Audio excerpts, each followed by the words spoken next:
Live with the little lady. Hi, Queen all. of Broward puppy dogs. Mwah. Mwah. We're live. Welcome, Monday night generational change live stream. Yes, it's a good Monday night, considering how terrible it's been today. Has it been a bad day? It's been a rough day.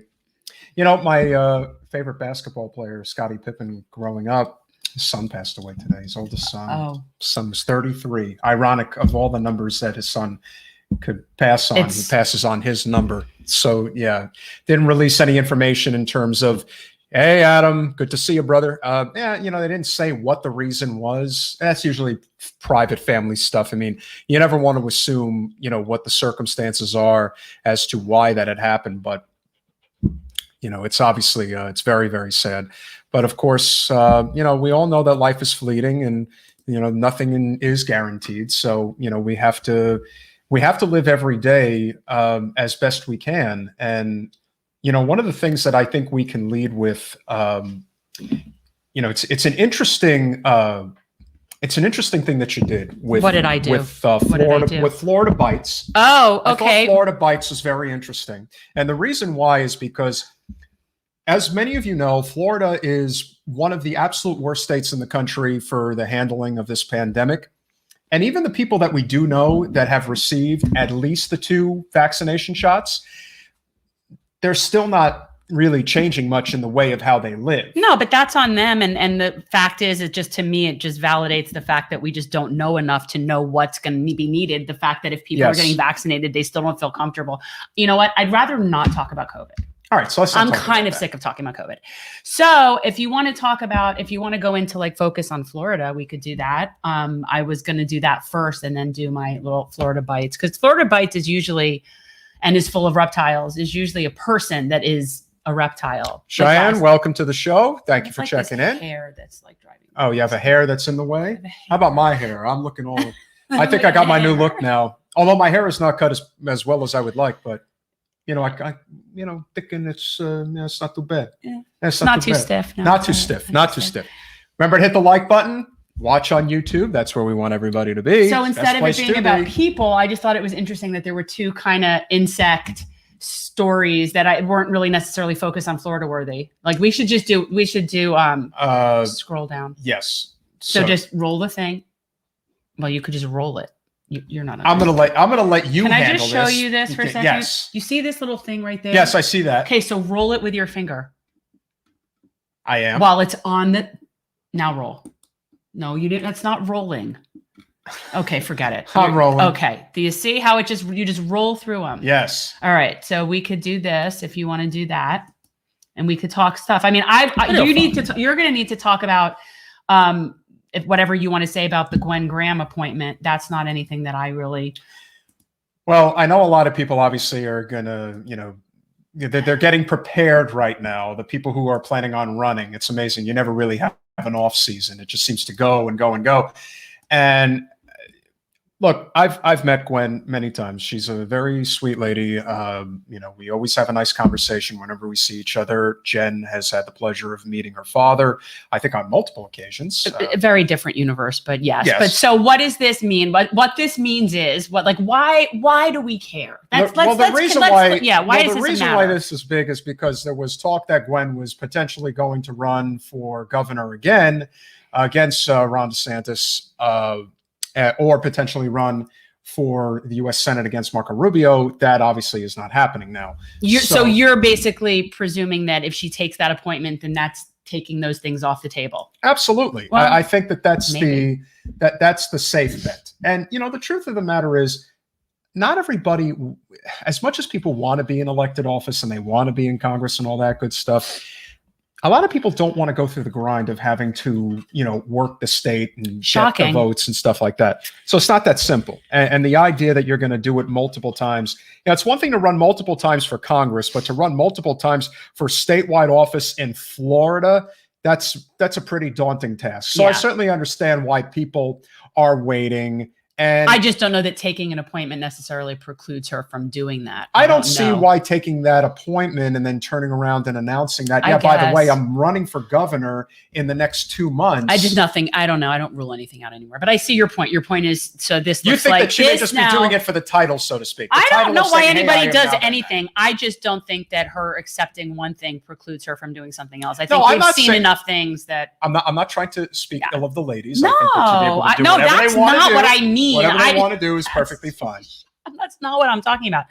I just mean in general. I don't know, but I see what you're saying. So, in other words, we're saying strategically, this is less likely looking like she's interested in a statewide seat right now. Yes, and I agree. And Cheyenne, we are going to get to that, but that's obviously going to be the last one. We're going to talk about DeSantis and the bill last.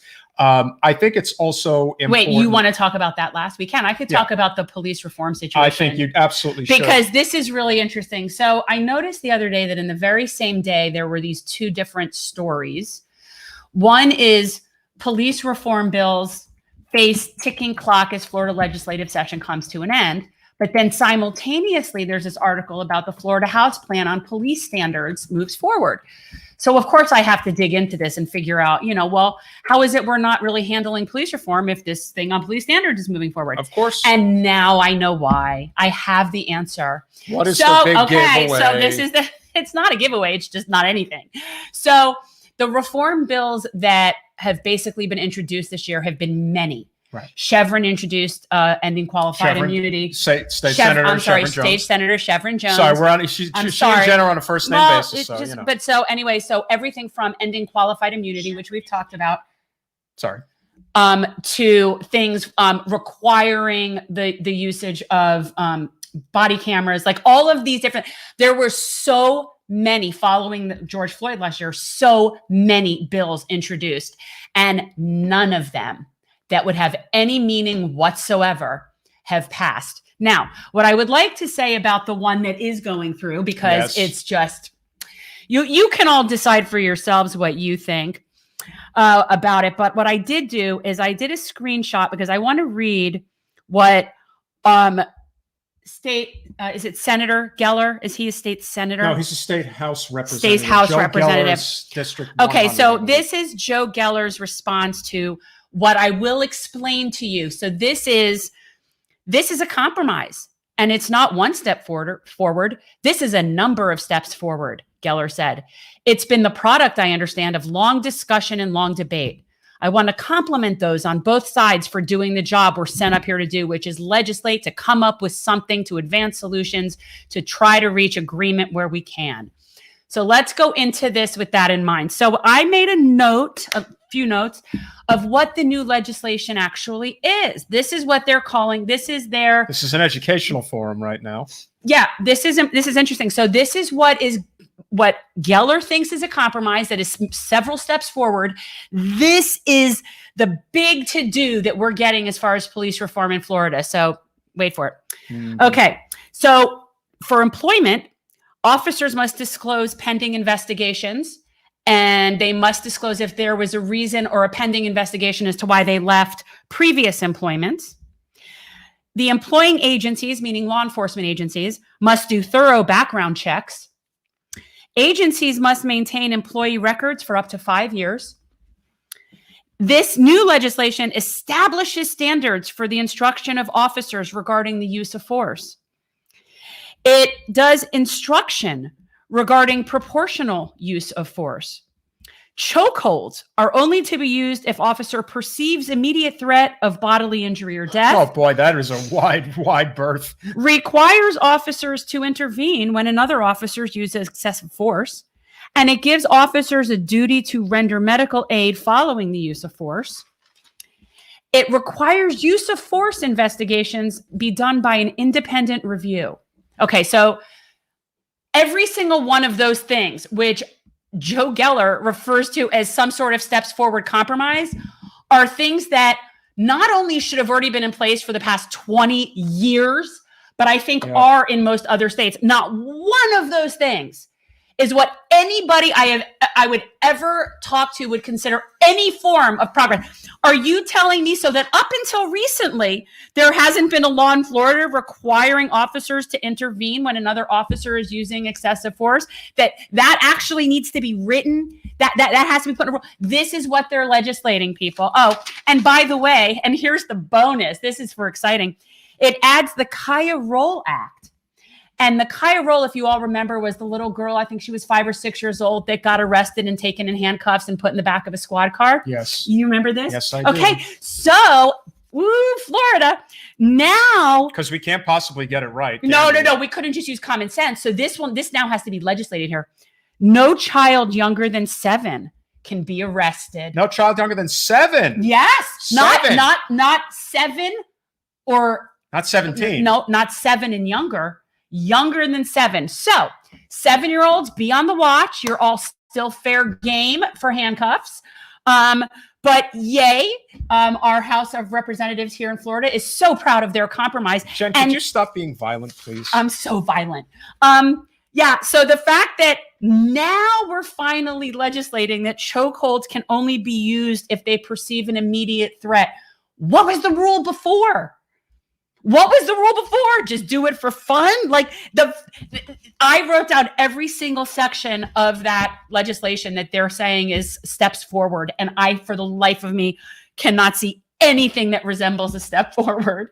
There is not going to be any step forward. And obviously, shame on you, Joe Geller, that this is steps forward for you. And we cannot ignore the fact that this is all this is a one sweeping legislative response to the fact that there are a lot of people getting very restless in this country right now. And so that, of course, is because it's very frustrating that this is being touted as some sort of like help in terms of police reform by finally putting in standards that the rest of the, developed world have had in place for the past century. Like, I don't see anything on here that the fact that you would need to put in writing, we're not to arrest children younger than 7 is absurd. And this is what our legislators are doing in Tallahassee. Yeah. Oh, I gotta tell you, just a very good use of our tax dollars. Let me tell you. But like I said, this is a good segue into the piece de resistance. Well, look, I think everybody knew that this anti-protest bill was going to pass. It was sort of a futile attempt to try to stop it, because when the GOP sets their sights on something that is really to stick it to the other side, they have the numbers. And they're going to do whatever they want. And they have no qualms about it. There is no need for. It's amazing how there's so many of the old moderate Democrats who are only looking for bipartisanship at every turn, whereas the GOP is like, when I want something, I don't care if we get a single Democrat on our side. We will absolutely make this a partisan divide all the way if we have to, as long as we get what we're going for. This bill is problematic. Extremely. And all I could think of, in the fact that you're the lawyer here, I'm thinking, how many circumstances are we looking at now? Okay, where there's going to be these lawsuits about unconstitutionality in regards to what they're trying to do. This whole fine line between what's peaceful assembly and what isn't. It's like it's like a subjective discretion whether something constitutes a protest or a riot. Right. And the way I've been seeing law enforcement so trigger happy lately, I just don't think anybody should be having that discretion. I don't think that should be up to them. Nope. When you can't pick your taser from your gun, maybe you can't really determine riot from protest. Just saying. Correct. But in any event, this legislation, which is just, it's pathetic that we're wasting our time with this because it's unconstitutional. It will be found unconstitutional. It's just a matter of how long we have to wait, how much time has to go through the court system, and what has to get done. But yeah, this is unconstitutional. So I feel like I could have like a rating scale on levels of constitutionality, and I could like grade certain things. But we won't be able to come back maybe like 5 years down the road when it gets found unconstitutional and be like, yeah, that's a violation of our rights. No, there's a lot of, and again, the violation of our rights happen left and right, and it's always somewhat of a slow drip, and everyone just seems to not recognize it or doesn't seem to really care. But again, they always say it's the GOP supporters who are often the last to the party because until it affects them directly, they're not as concerned. The truth of the matter is you got a lot of moderate Democrats that are the same way. They don't really care until it's actually at their doorstep and actually affecting them. But the truth of the matter is you have a right to peacefully assemble. Do I think that this is being put in place because they know that things are going to continue to get out of hand? Yeah, because guess what?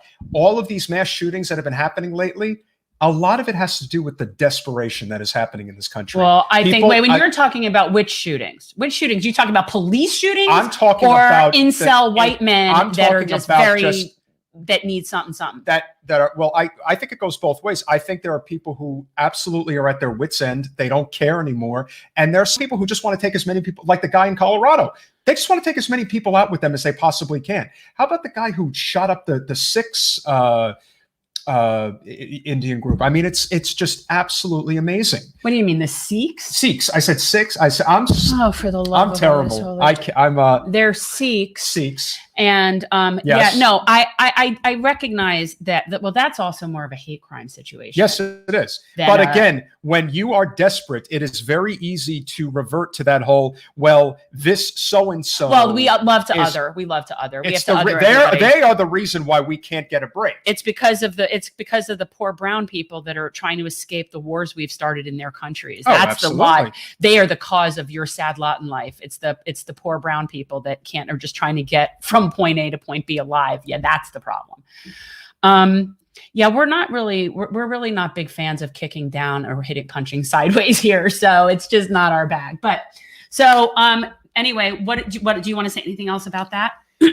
Well, because to me, I just don't see how it's going to last for any. I mean, I just think it's not going to last long, people. As much as this bill has passed, I do think it's going to get mired in a lot of court proceedings that people are not going to want to have to deal with. The loss. I mean, there's going to be attorneys that are going to be itching to get their name in lights by challenging this bill in court when somebody claims to have had a violation. There are so many clauses that were written into this bill that were unbelievable when you think about it. The type of clauses that are written into the bill to basically make you think, oh my God, they're really trying to trample the Constitution. Yeah, it's just not going to work. I mean, I really, I know it's hard to not get distracted by this, but the reality is this is not going to last. I don't think it will. Well, or it does, and we've truly crossed over into like a fascist regime where they've bought enough judges on the bench where they just can instill the same level of fascism that we're getting from the legislative branch. I mean, and in my, anti-utopia, post-apocalyptic universe, that could be happening.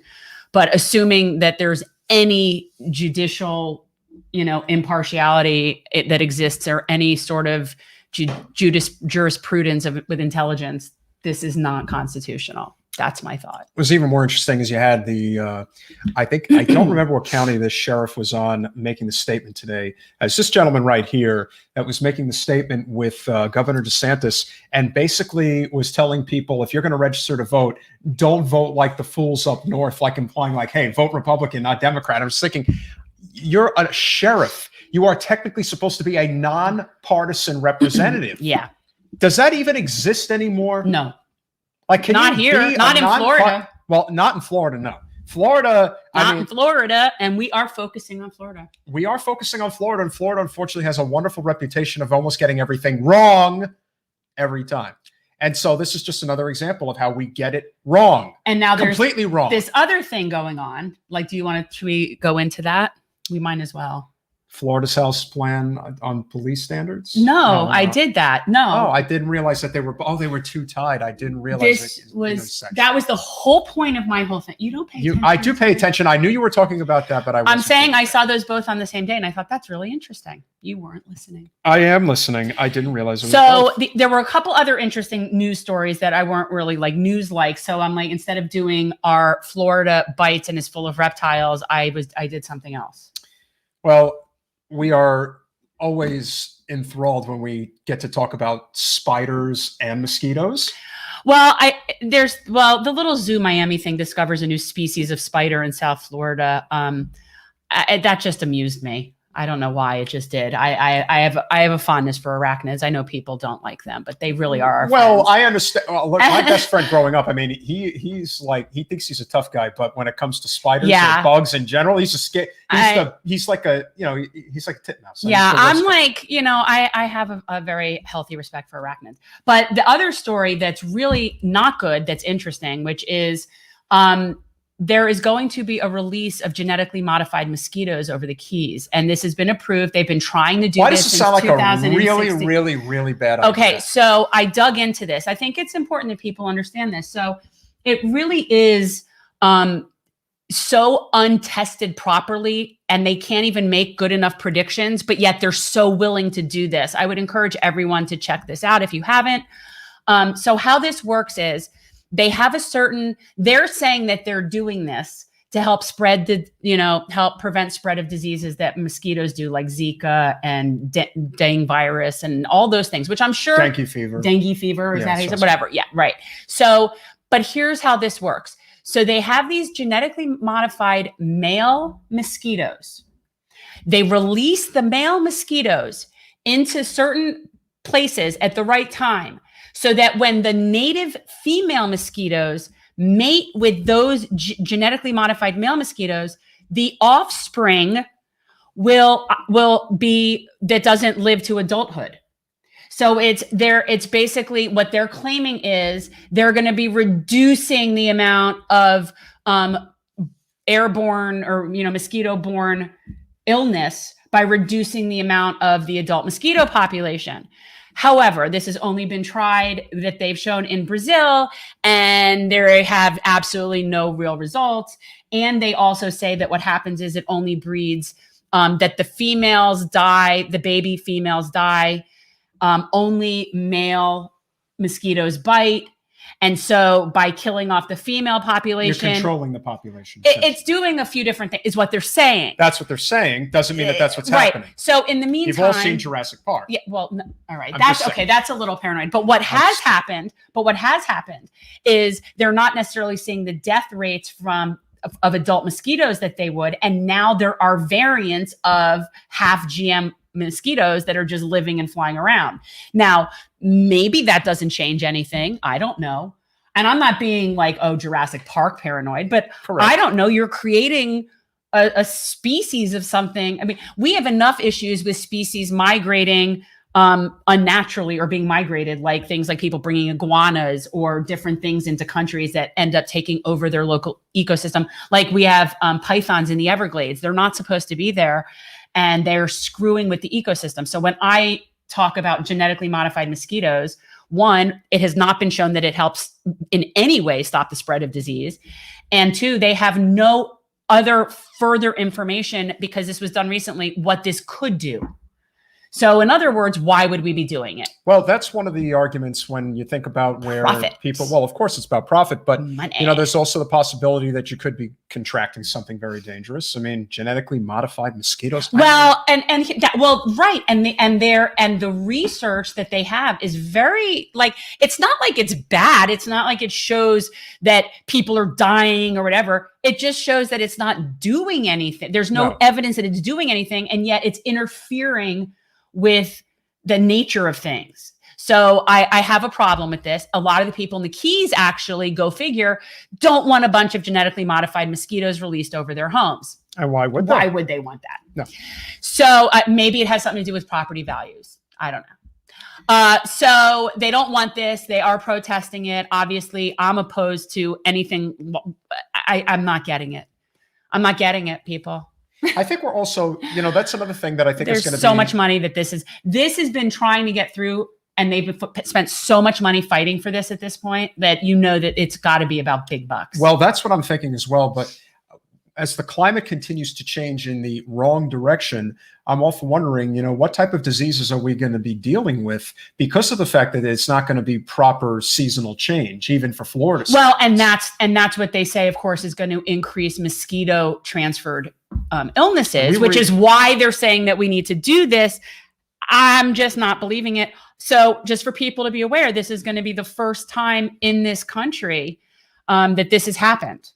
Yep. And so we're getting to be the guinea pigs, or at least the people in the Keys. It's basically in the northern part of the Keys, but south of the peninsula, are going to get to be the very first recipients of genetically modified mosquitoes. So I don't know. That doesn't sound very appealing to me. no. So anyway, and I that's would be happening. Very concerned about that. I don't like it at all. And we at some point I can have somebody come on and talk much more in detail about this. I had reached out tonight and it was too last minute of a thing, but I could get somebody to come on and talk about this more. But yep, genetically modified mosquitoes coming soon. That's one, like I said, of many issues. We were out small business canvassing the other day, and this is mid-April, and it's already in the 90s. I mean, if you ask me, that's pretty scary. We're heading for probably triple digits and massive humidity. Like you said, there are many places in this country that you can go to where when you're in a shady area, at least you're not taking the brunt of the heat. Whereas, unfortunately, down here, even if you're in the shade, you still feel it full force. Yeah, it's brutal. It's definitely brutal. So Florida just continues to, prove that we really are the limp weenie of the whole country. We really are. We aren't doing anything to improve our standing. Flaccid Florida. We are flaccid Florida. And with that said, I still think it's I still think it's very likely that DeSantis is going to win re-election because, again, our opposition doesn't involve dealing with these primary issues. That we don't have an opposition. We don't have an opposition. If all you do is we have a blue team that just votes for whoever it is that the blue team decides is who they're going to vote for. Well, it's not only that, but what you also have to remember. Not opposition. Here's something that doesn't get talked about enough is if you are going to oppose, what are you offering?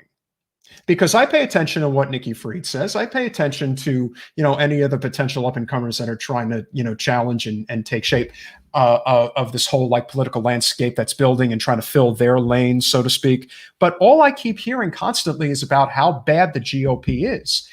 Once again, this is the difference between corporate versus non-corporate. When you're dealing with corporate, it's all about the other side is evil. We got to get away from them. They're terrible. The non-corporate people say the same thing, only they have solutions. They actually say things like, yeah, we need to expand Medicaid to cover the entire state, which is essentially single-payer healthcare at the state level. Then, of course, you talk about the environmental issues that we have. We cannot be taking money from Big Sugar and NextEra Energy if we have any intention of actually dealing with the environmental crisis that we have in the state. Now, that, of course, is not going to happen. So if you do have real solutions, whether you're running for office locally, countywide, statewide, there's a lot of things that you can do to really prove that that's what you're fighting for. But again, that's only going to happen if, in fact, you are not taking that corporate cash, because that's what defines you. That is, it is what makes the difference. And so it's very interesting that this bill just passed, and we have Earth Day coming up in 3 days. Because we have Earth Day coming up, Earth Day, and especially here in South Florida, the one thing you could say in South Florida is that we do have a lot of environmental activists. There are a lot of people that really care about what's going on. And how could you not? You live it every day. The environment is getting very, very dangerous as far as I'm concerned. And just as Vice President Harris let it slip the other day about how we're going to have wars for water. Oh, she ain't kidding. No, but that's okay. They don't mind because they're going to make sure that their friend Jeff Bezos is the one who owns the water. So he'll have the water. And then we'll all just be fighting wars to get whatever scraps they decide to throw over from the over the side of the moat. Is that why they are? Is that why Bill Gates is also getting so thoroughly involved with buying up farmland? Oh, he's been doing it in Africa for decades. Yeah. We don't know a lot here. We don't get a lot of that news, but Bill Gates and what he's been doing in Africa regarding food production and sustainability is horrifying on so many levels. And we don't even hear about it here. So yes, basically you're having people are going to have sole ownership of our food supply and water supply. That's where this is going. So I'm glad that Kamala is recognizing the importance there while she's sucking on the corporate teat of everybody that's causing the problem. Maybe she intentionally did something like that. That's all I can say. Maybe she intentionally did something like that. And I'm not, maybe there is a part of her that really does care, that really doesn't want this to become a big deal. And she wants people to be aware, and she could claim, I didn't really mean it that way, and I didn't want to scare anybody. But the truth is, I think she is scared, and this is a really big deal. So I have to say that there is one story that I do want to cover. This was what our producer John sent us a link to this is very interesting. But why do we have to look at her? Why do we have to look at her? Well, I don't want to look at her per se, but there's and no that was when that she was young. I mean, almost 30 years ago. It's amazing how time flies, eh?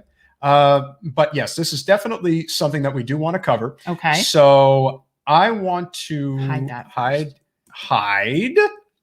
share. Yeah. Stop screen. Yeah, I guess you have to, because then you have to add the new one. Share screen. There you go. I'm getting this, baby. I'm getting it. Oh my God. Yeah. Oh, yay. So as a lot of you know, Hillary Clinton was in the news again today, and it's never for a good reason, because never good. When would it ever be? She needs the hook so bad. So Bernie Sanders, as many of you know, he's the chair of the Senate Budget Committee. It's one of the most, I would say, past being the Speaker of the House and being the Senate Majority Whip, this is probably the position you want to have. So it's the third best position. Probably. Yeah, I'd say it's right about that. Okay. So being the Senate Budget Committee chair, the buck basically stops with Bernie, a la Harry Truman, if you will. And so Bernie, whatever his grand compromise was behind the scenes with Joe Biden, if the grand compromise is to at least start getting the ball rolling on Medicare for all from the standpoint of reducing the Medicare age to 60, or dare I say 55, that is going to be tremendous for tens of millions of people. Can you explain to me why that causes us to have to look at HRC? Now, the reason we have to look at HRC... Please, if I'm going to have to look at her, please. Now, the reason why we have to look at HRC is because there was a firestorm. As you know, we put out only one social media response to this today, but it was basically to allude to the fact that, yes, 30 years ago, Hillary Clinton, when she was the first lady, alluded to the fact that we do need to have universal health care. But she was in a very fortunate position to be making this statement essentially when the Republicans were taking over, and they knew that it was going to be nothing but divided government. And so it wasn't going to go anywhere. That was essentially the point. But even today, controlled opposition. You have people that want to come out and say, I know Bernie Sanders is, you're all talking up Bernie about how great a guy he is, but never forget what Hillary Clinton did so-and-so. Yeah, Hillary Clinton did so-and-so 30 years ago, and she's been taking money hand over fist from big pharma and the private insurance industry for the past 3 decades. Oh, yeah. So this whole idea, and again, I'm not into this pissing match about how when she made her grand speech during the campaign in 2016 saying, it will never come to pass. That who cares about that? And the point is that this particular person who put this out there, it got retweeted by Hillary Clinton. But what a lot of people don't know is that it gets better. This particular lady has already been flagged as part of the K-Hive for literally sending not so subtle threats to a lot of noted people. Now, you were not one of them, thankfully. They don't like me, though. The K-Hive does not. But they sent it to Marianne Williamson, and the coded language that they used was, some things are going to happen to these people. What does that mean? I don't know. They could get Arkancided. Maybe. That's a thing. That is a thing. So, but here's this is the most roundabout way you're going to get to the funny part. Like, the whole point of this was some of the responses to this tweet. So this woman, it was very detailed, your story. You tell stories like my mother, you know that. The whole background. Well, if anybody doesn't like how I tell a story, the whole background. But what's so funny is I don't think this got the response that they were hoping for. No, she got what she wanted. She got Hillary Clinton to retweet her message, and that probably was the whole point. Well, but now, no, that's not the point. The point is the kind of comments that followed this. You get things like, how many slave markets is Bernie Sanders responsible for? I mean, I'd be kind of salty if I had the media on my side, the money on my side, the identity politics on my side, and I still lost to the most hated man in history. Like, this is like the comments are not, you're so petty and ridiculous and retweeting a K-Hive troll. Please go away. You are such a toxic, insufferable person. Bernie has been advocating for universal health care since 72, and he hasn't given up in almost 50 years. Unlike you and your rapist husband, go back to the woods with your Chardonnay so the adults can continue to do the work. So do you always retweet people who threaten others? Oh my God. Look, I haven't been here in a while. I haven't really had a lot to say about the Oh, your wife retweeted that today. Listen, Hillary, anytime someone has something nice to say about her, chances are she's going to retweet it because it doesn't come along that often. So she decided to retweet some lady. She didn't even know who she was.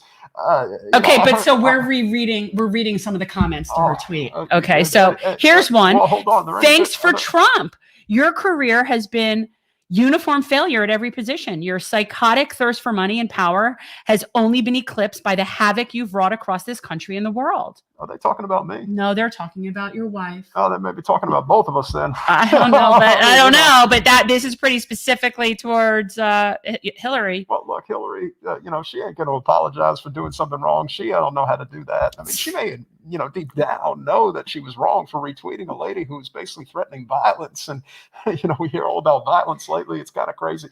But jealousy is a bad look, but we already know how petty you are. I'm grateful you will never be president. Well, at least I was president. At least you Twice. Twice, baby. I got it there 2 times. So some people are saying that this guy Peter, who's claiming to be me, he's going to be in a lot of trouble when they find out he's making fun of good old Slick Willie over here. Yeah. But the truth is, this lady who is just kind of. Oh, look! Here's a picture that somebody tweeted of you and Peter Epstein. Oh, that's not me. And then here's that picture of you in the hotel room with whoever that is washing your back. I remember that lady. She was. I mean, I don't know what you're talking about. That's totally not true. It's not me. I never really had anything to do with that kind of behavior. It kind of looks like you. I did not have sexual relations with those underage I'm pretty girls. sure this is you on the Lolita Express. I did not have sexual relations with those underage girls on Lolita Island. Other things may have happened, but I did not have sexual relations with those ladies. And you can't prove it. No matter what, you can't prove it. It never happened. So don't ask questions. Always plead the fifth. You can't get in trouble if you do that. But anyway, I feel really, really bad for Bernie. He's just got to catch so much crap for Hillary, and he's going to be catching it for the rest of his life. Hillary just can't accept the fact that she really can't amount to much anymore. Pretty soon she's going to be retweeting people, bots maybe. I think that she's just a sad and desperate person. That's what I think. How do you think I feel? I don't know how you cope. No, that's why I try to get away as often as I can. Even at my age, it's not as simple as it used to be, but I'm trying. Hillary definitely doesn't do herself any justice. Not anymore. She just makes it really, really hard to like her. And of she's course, extremely unlikable. Well, like I said, somebody said something nice about her today. It doesn't happen too often, so of course she got excited. Yeah, well, she should start reading some of these comments about it because they're really amusing. She reads them out loud to me, and I just. I got to close my ears. I can't listen because she does it with these really angry fists, like she's going to, what's that term you like to use? What term? When we get rid of people. Arkanside. Oh, yeah. Well, you Arkanside them. That never really happened, but, I can't say that out loud. Yeah. Anyway, Hillary just doesn't want to give it up, and I kind of feel bad for her. I think she needs like a token position of some kind. Joe, if you're handing out. No, what she needs is a hook around her neck. It's time. No, the show is over. No, we're not going to put her out of her misery. She needs something. Well, she needs to go away. I understand, but she really I don't want to go away. I'm having way too much fun. They still talk about me in the news. Can you believe how much I've gotten away with over the years? Yeah. I can never seem to get in trouble. I continue to do what I do, and no one seems to give a damn. Nobody cares. That's true. Well, I got one hell of a charm, baby. It just doesn't work on Hillary. Not that I wanted to anymore, but I'm kind of stuck with her at this point. I mean, Lord knows if either one of us got divorced. Unfortunately, we all seem to be stuck with her. Yeah, but we've got what's that? You're the lawyer here. What's that? You're a lawyer too. Well, not a good one. Clearly, but you've been disbarred. You yeah. know that, right? Well, that don't let people hear about that. I was just curious as to what the technical term is when it's a spousal privilege. Is that what you call it? When you mean when one spouse doesn't testify against another spouse? Yeah, what's that? It's called spousal privilege. Well, that's why we can't get divorced, because if we get divorced, I mean, Lord knows one of us is going to be hauled into the slammer or possibly put an oil drum out in the river. So I really don't want that to happen. And so, of course, my penance for the rest of my existence on this planet is I have to remain married to Hillary. That's not how that works. I don't really have a choice. That's not how that works. It's Well, funny that you think that's how that works. I'm still praying that something might happen. No, because even if you get divorced, it's still your privilege from the time that you were married. Are you sure about that? Yeah. Oh, okay. Because Hillary's been telling me something completely different, and I believed her. Maybe it might actually be time for me to, find a new person, significant other.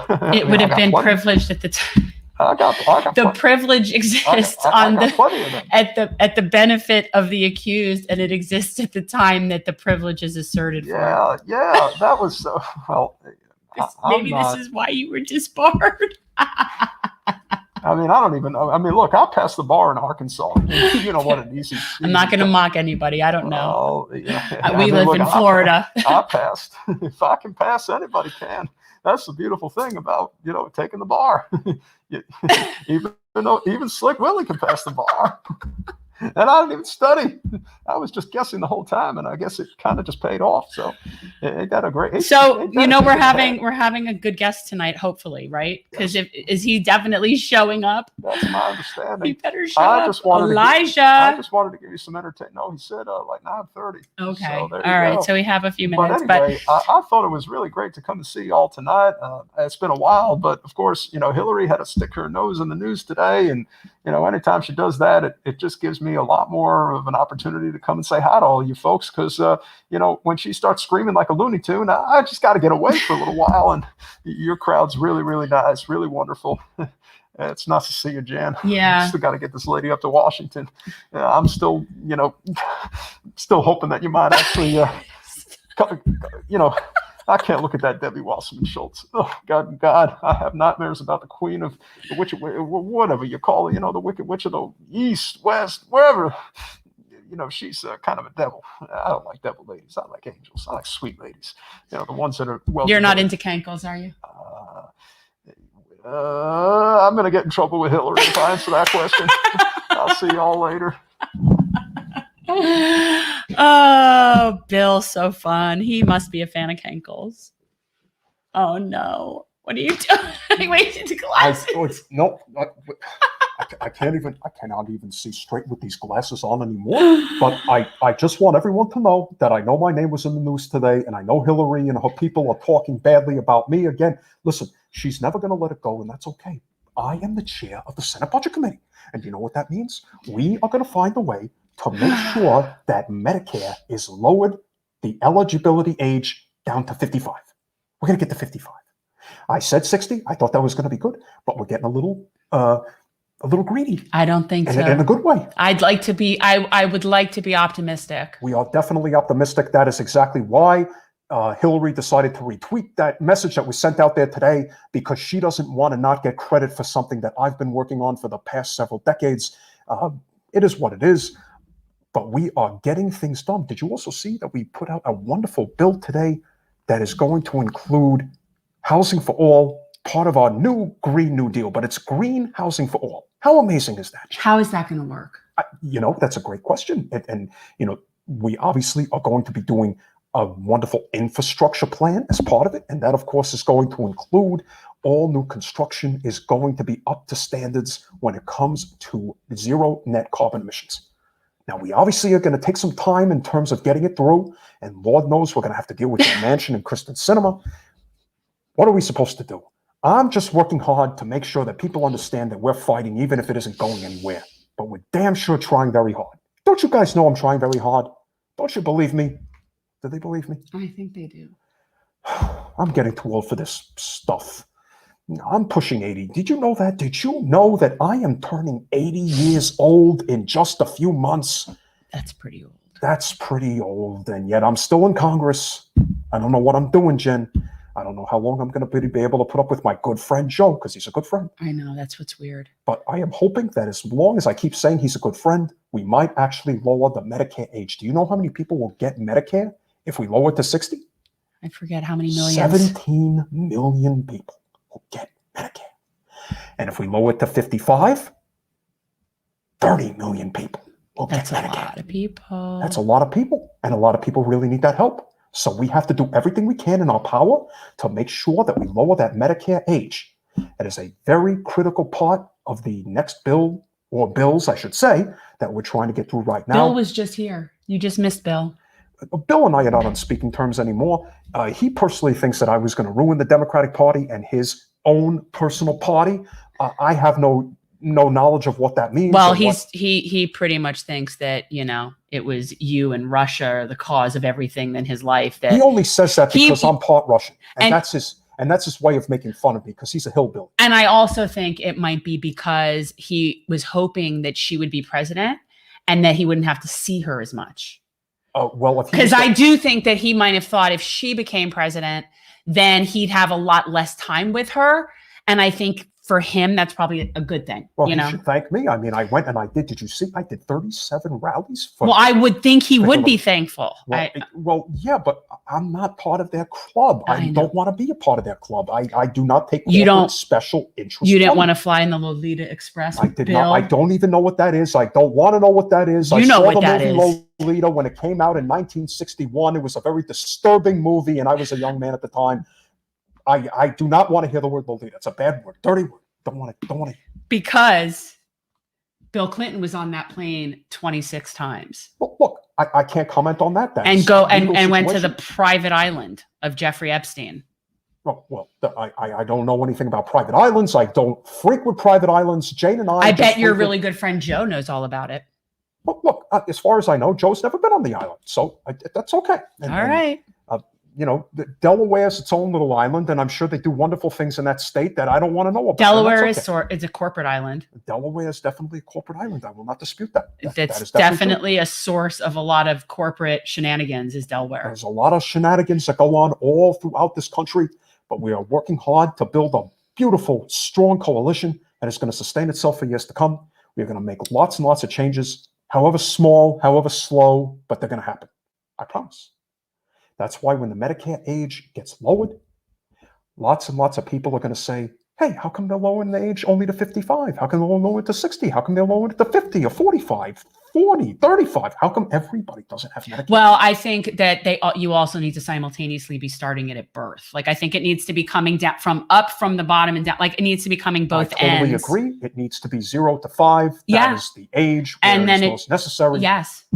0 to 5. It needs to be lowered from the top and raised from the bottom. No, we are definitely going to do that. And of course, right now, we are just trying to stay focused. That's why we put the bill out today. AOC was our co-sponsor in the House, and Cori Bush as well. We all love Cori. She's doing a wonderful job.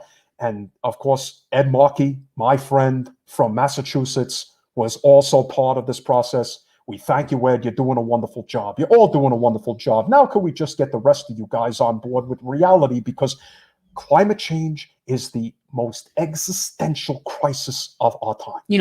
Earth Day is this week. And we will be celebrating Earth Day. But you know what tomorrow is, Bernie?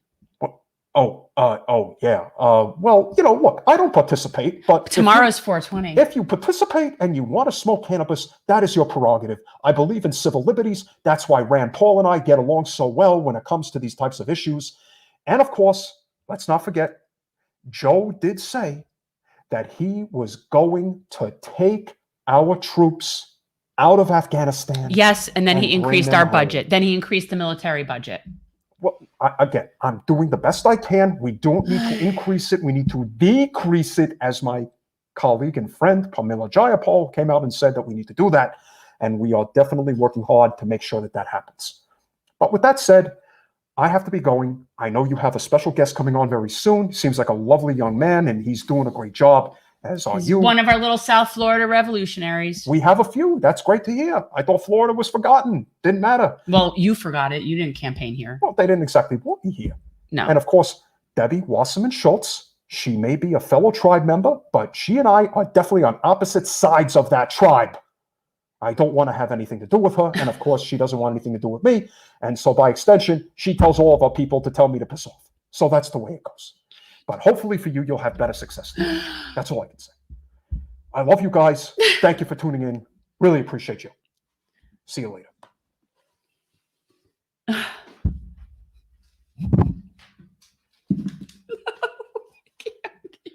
You didn't really think you were going to get away with not having me come on the show tonight. Did you see Did you notice how I didn't invite you? Did you notice how you weren't invited? I don't have to be invited. I can totally come on your show. You're not the anytime I wanna come president on. anymore. No, I am the president of Florida. That is what I'm the president of.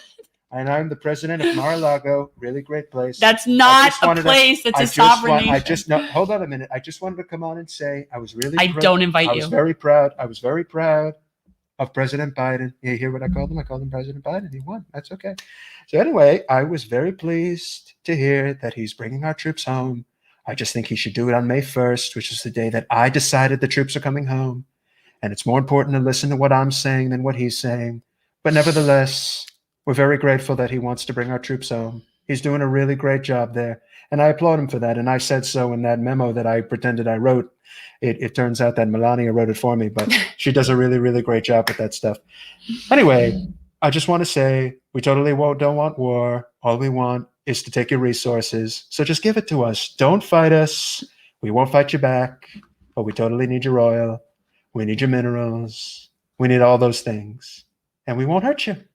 How simple is that, Jen? Isn't that simple? This is why I don't invite you. But I'm just speaking the truth. They don't like the truth, but they can't handle the truth. Did you see Bill was here? Yeah, I saw Bill was here, but as far as he knows that, I don't even exist. And you're the Pied Piper. That was the whole strategy. Well, you are the Pied Piper strategy. It was a tremendous strategy, a really great strategy, and it worked. I totally won. Oh, it worked. They didn't expect me to win, but I totally knew that I was going to play them for fools, and they totally bought it. And they totally bought it, and I totally won. And I'm still the president of Florida and Mar-a-Lago. What better? What more could you want? I get to represent a state. You don't represent the state. I totally represent the state. Don't you know your governor answers to me? I do know that, but I actually do I made him the governor, and he makes me his king. And that's it. That's all there is to it. He doesn't ask questions. He just does what I say. And that's why he passed that bill. I don't want little peasants putting themselves out in front of my home in Mar-a-Lago telling me that I have to change my ways. I'm not changing anything. And if anything, they show up at my house, I'm going to get them arrested. They're totally going to jail for a very long time. Yeah, that's unconstitutional. Yeah, but I like to rewrite the Constitution in the way that I see it to be written. And I always have the right answers, the most tremendous answers. And believe me when I tell you, we are going to continue to rewrite the Constitution into the Trumpstitution. It's going to be great. Going to be wonderful. You're going to be able to read it. It's going to be in basic English, not ye old English, which no one can understand anymore. We only read at third grade levels here. We don't read it like we're going to college. Well, really, in theory, the actual Constitution is really decrepit and has been falling apart and is fading. That's what I've been saying for the longest time. And it's going to need to be replaced. That's what I said for the longest time. And you can barely read it anymore in the archives. And there is no way to restore it, actually. It's kind of sad. So if now would be a good time if we're going to create a new Constitution. Well, now, like I said, it's coming up. People, I told you, the Trumpstitution, it's a really great name. It sells. It's totally incredible. And we're totally going to have our own network. And they will read the Trumpstitution every day. We'll have how many amendments do we need? Well, you don't need amendments if you actually just do it, the first time you don't need amendments. We're going to have, wait, that's better. We're going to have 45 amendments. 45 amendments for President 45. And they're all going to have wonderful, incredible things attached to it. And everything is going to be about how great I am, in addition to whatever law they want to come up with. But as long as they're lauding me, I'm totally fine with it. Are you fine with it? Are you people fine with it? Do you think it's a great idea? I think it's a tremendous idea. Now, of course, we're going to take advice, suggestions, whatever you got. I really, really think this is a great idea. So let me hear what you think. Trumpstitution, that's the future. That's what we're going to do. And I feel really, really bad for Hillary. I heard that she's still having a hard time getting over the fact that I beat her. And I beat her badly, tremendously, incredibly. Did you know that I beat her? Oh, I beat her good. I beat her really good. It's a shame she didn't run again because I totally would have beat her a second time. But with that said, people still love me. They think I'm incredible. And of course, I'm in Florida. Where else would you want to be? There's no extradition out of Florida. We're totally protected from the rest of the terrible country that wants to bring me down. Do you know there's no extradition from Florida to New York? Did you hear about that? It was a really great plan. Okay, so let's address this though, seriously. No, we need to address that. So you're telling me that I gotta go? You kind of gotta go. Well, I'm only going because I want to go, not because you're telling me to go. Could you go? We'll see you guys later. Totally appreciate your time. Goodbye. Because I have my thoughts on it, but you're not going to like my thoughts on it. My thoughts are on it that there's a name for that. It's called Republican. So I want to give everybody the benefit of the doubt to have their say as far as like what their thoughts are.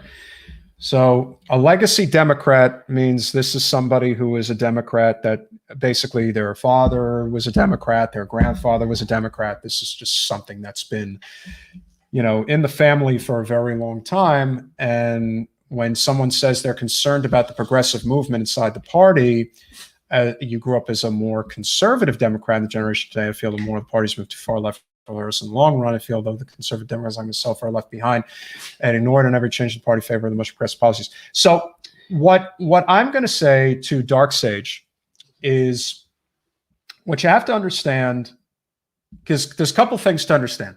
The biggest reason why the progressive movement is evolving the way that it is and why there's somewhat of this lack of tolerance with where things are right now is the regression of the country has gone to such a point where the income inequality, the lack of job opportunity, growth, debt, lack of health. See, and I could answer this so much easier. No, I want to answer. I want to be free. Okay, because I just have the easiest explanation to the whole thing. Okay, that's fine. You want to say that person is a Republican? No, that's not what I was going to say. Well, actually, my answer is that the party is not what it was. That's true. So when I joined the Democratic Party, it was sort of the party of labor. It's no longer the party of labor. It is actually a moderate Republican party by any standards. Even Reagan had higher tax rates, so we are in a whole different category and world of to the right.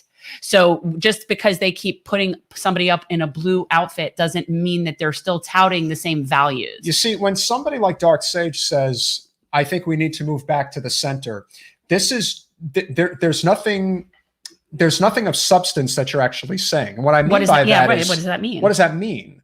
Does that mean does that mean that you want to privatize healthcare? Does that mean that you want to privatize education? Does that mean that you don't think people should earn a living wage? Should we have special interests paying for our elections? Do you believe that we shouldn't move to a clean energy grid? Right. Should we be investing in foreign wars? Should we be doing regime change in other countries for their natural resources? Should we, like, when you say to the that's what I mean. We're very big into labels, what we are. I'm this blue, I'm that blue, I'm this kind of Democrat, I'm that kind of Democrat. What do you stand for? What do you want to see? I don't think education, public education, healthcare, and corrections should be for-profit industries. That's it. That is it. So if that is what you think, those kinds of progressive values are too far to the left, I would suggest that the Democratic Party in its current incarnation is not anything near a left. We don't have a left. We don't have a Labor Party at all in this country. So what you tolerate as Democrat is just the middle of it's center right. Our special guest is going to be coming on in about 5 minutes. So all of you get ready for a wonderful special guest in Elijah Manley. But I think that these conversations are important because I still think a lot of the issue that a lot of the more conservative Democrats feel is this is much more of a culture war that they're fighting that supersedes anything that's economic. And that was what we've always discussed, has always been the detrimental part of this entire political process.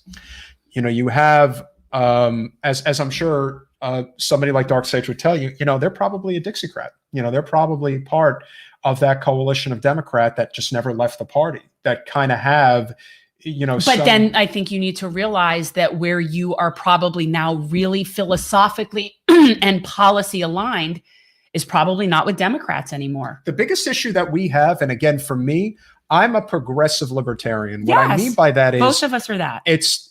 There is no place in politics, as far as I'm concerned, for corporate special interest money.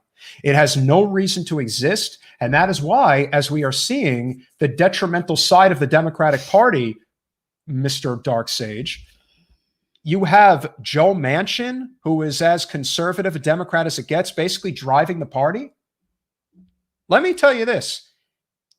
The corporate tax rate from FDR, 1940, up until Reagan's not first year, not second year, not third year, but sixth year in the White House, the corporate tax rate was just under 50%. Reagan, in his, dare I say, not so cognitively strong years, which to me was a lot longer than people think. Correct. But we all know how, as I always say, Reagan had a tremendous first term and he had one of the worst second terms you could ever have.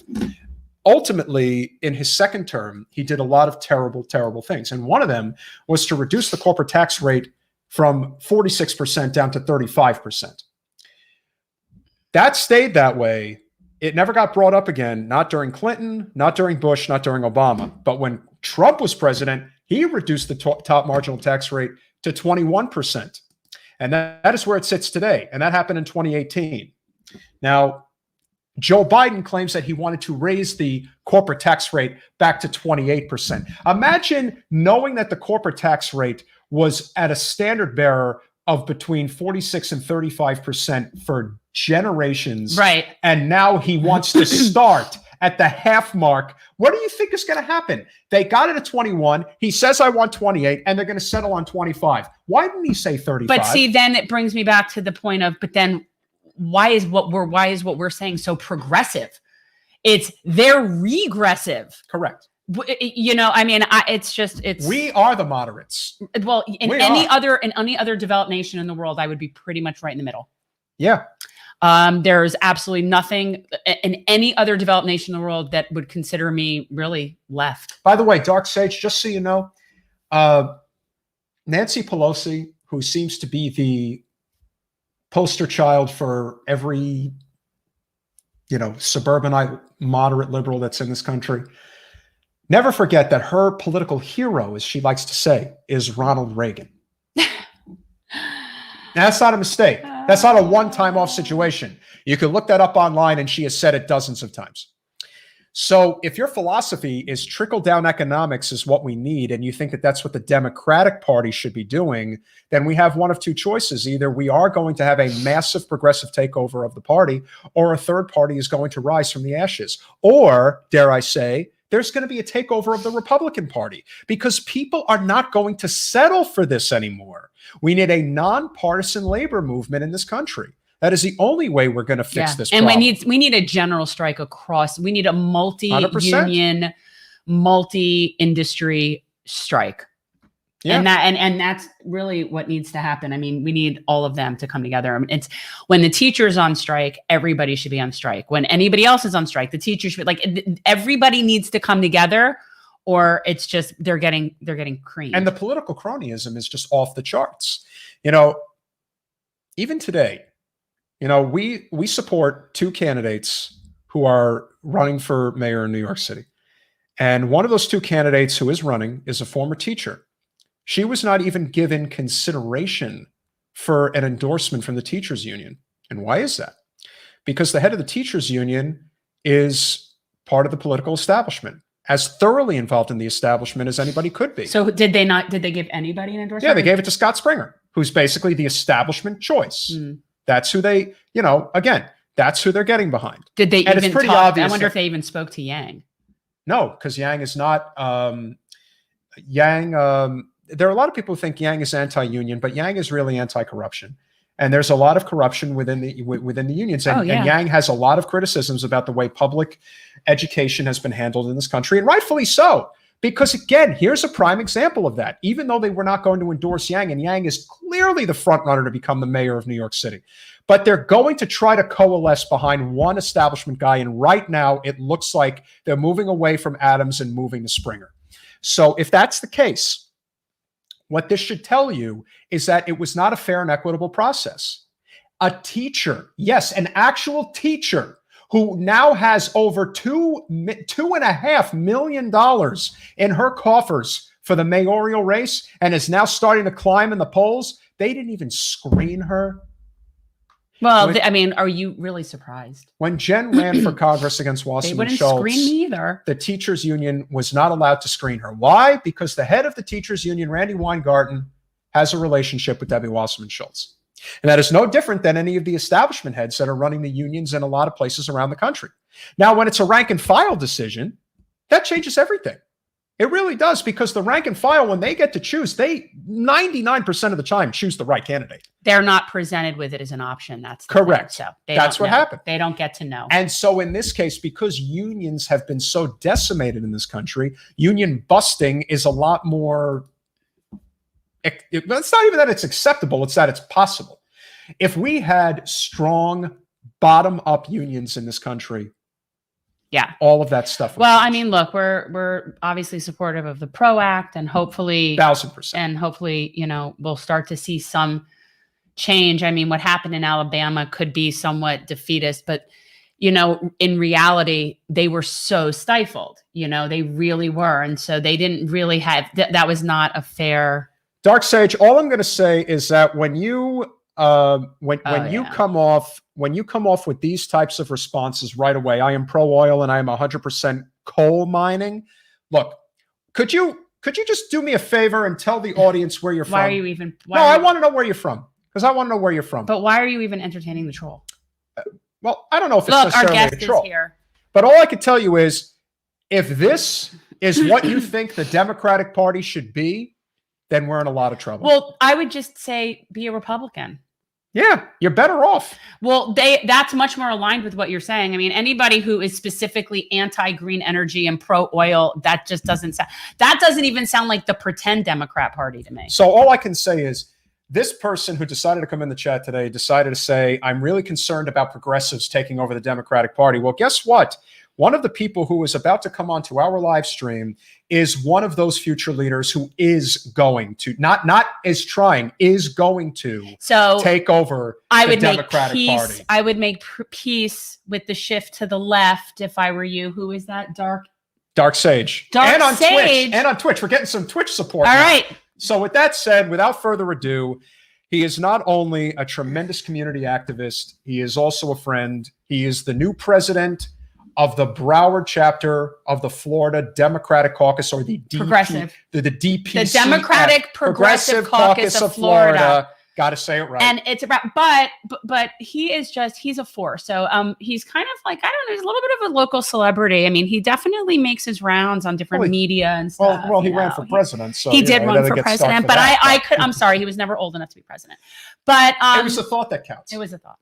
So anyway, this is Elijah Manley. He's going to, he's running again. He's running, and I said it wrong in my little video. He's running for seat. Look, I have it up here. 94. Got it right. Florida State House 94. And he has run before for the same seat. He ran against Bobby DuBose, who is now terming out. So it's now an open seat. It sure is. Hi, Elijah. Hey, guys. How you doing? Doing good. I think let's check our mics first. Okay. No, he's good. Are you good? No, that's sideways. Wait, he's doing something. Okay. Right up. That's it. Get back straight over here. There you go. You're good. Perfect. Where are you? What are you doing? Well, I'm home now. The audio's coming in a little low, but John will let us know if you need to adjust. Maybe I would just tune the volume up a little bit. It's skipping. Hold on, let him get situated. Yeah. Is this a little better for you guys? A little better? That's a little That's better. good. Yeah. Mm-hmm. That works. Yep, we've already got confirmation from the chat, so all right. That's a good sign. So listen, we wanted to bring you on. First order of business, of course, is we're looking to grow the grassroots And with you obviously taking over as the president of the DPCF Broward chapter, why don't you share with the audience a little bit about, what our short and maybe even long-term goals are as far as how we do build that type of grassroots energy that we really need? Yeah, absolutely. Well, first of all, I'm really glad to have had the opportunity to be elected pretty much without opposition in the caucus. It just goes to show that progressives are pretty united within the party, and that our shared vision, our shared goals for the party really transcend any personality or any politics. And what the Progressive Caucus is here in Broward County is a caucus of like-minded individuals who are progressive, who are done with the establishment politics, who are done with the politics of the status quo, corporatism, Democrats who are not really fighting for the people, who are fighting for big money special interests, their donors and corporations. So we are people within a party who believe that in order to build that grassroots power, we have to meet people where they're at. We have to talk about the issues facing working class people. Here in Broward County, that's what the caucus, the goal of the caucus is here. And for the short term, the goal is growing the membership of the caucus. That's been kind of hard to do with the pandemic and not being able to have in-person events or be able to, have all of the types of events we used to be able to have before the pandemic. Going forward now that we see that a lot of people are getting vaccinated and it looks like we're returning to the post-pandemic world, hopefully.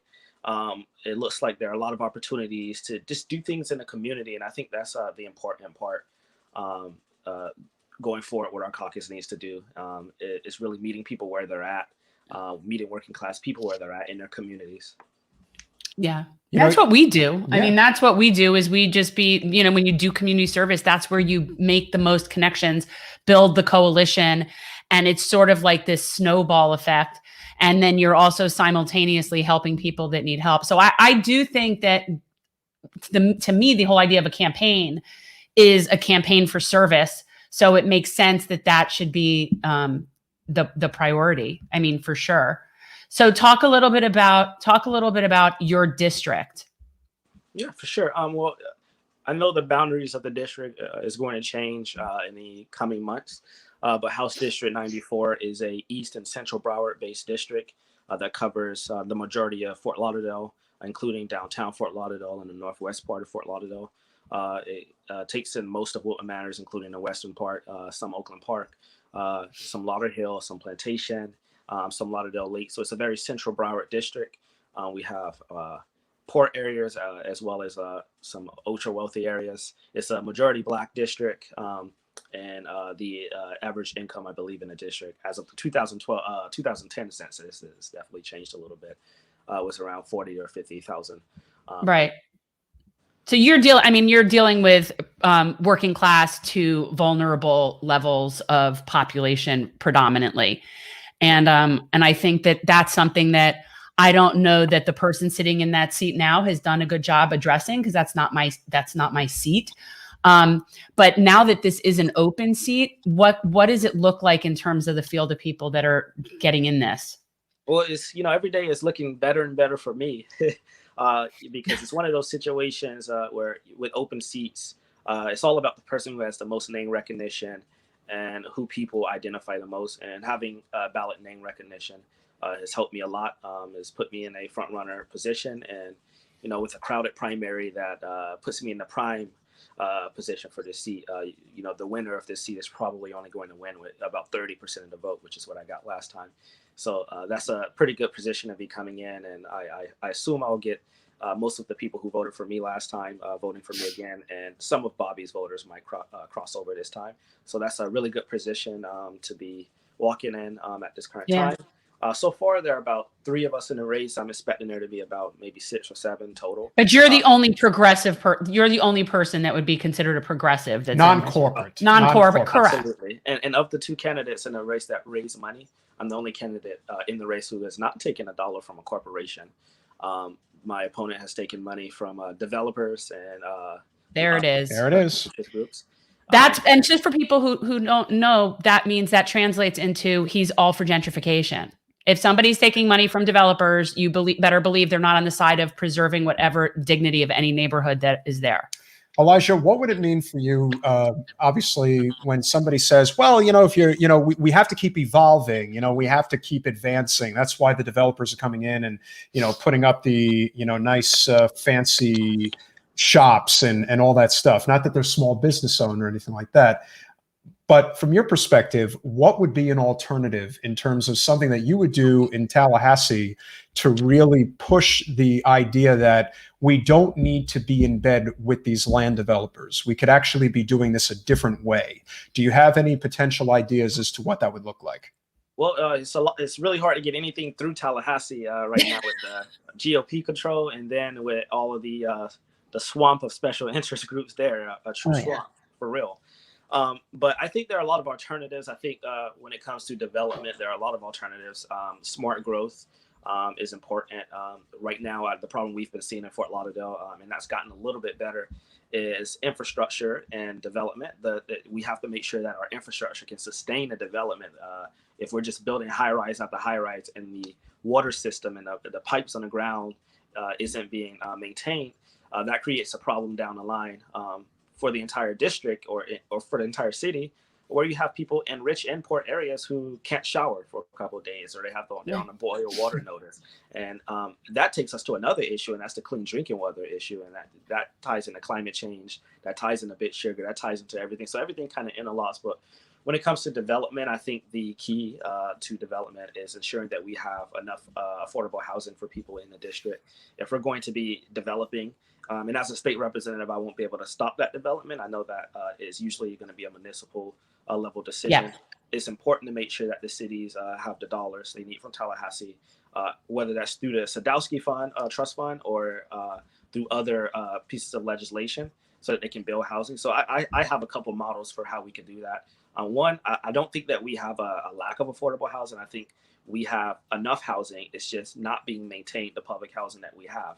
We have some places that hasn't been maintained since the 1980s or upgraded. Yeah. A lot of those places just need to be demolished. I mean, in my neighborhood, we have green apartments in our neighborhood, Cooper Properties, where they haven't been, I have people calling me, every few weeks telling me we have rats, we have mold infestations, we have electrical problems, and the company isn't doing anything about it. So what my platform calls for is just to invest in building at least 100,000 or coming up with 100,000 affordable housing units over 10 years in Broward County, because the growth we're seeing in population is going to continue over the course of the next 10 years as well. A lot of people moving to Fort Lauderdale from New York, from California, from LA, from everywhere, and they're coming here into my district, and they're moving into Fort Lauderdale. But the issue is how are they going to afford the housing? So if there's going to be development, there needs to be a talk around infrastructure, around affordable housing, around jobs creations, around the minimum wage, around healthcare. It's just a whole all-encompassing issue. Yeah. How important, because we don't normally see this, but I think it's very important to try to develop whatever relationships you can with the local representatives, whether it be the city commission, the county commission. I think Jen's done a really good job of that with a lot of the local municipalities, especially with the initiatives we're trying to fight for with GenCorp. I don't really see that too much with elected representatives. How would you see your role evolving that maybe current representatives don't really do as far as that's concerned? I think that a lot of legislators, when they get to Tallahassee, they do their 2 months in session. They communicate here and there with their elected officials when it comes to the appropriations process, and then it's just done.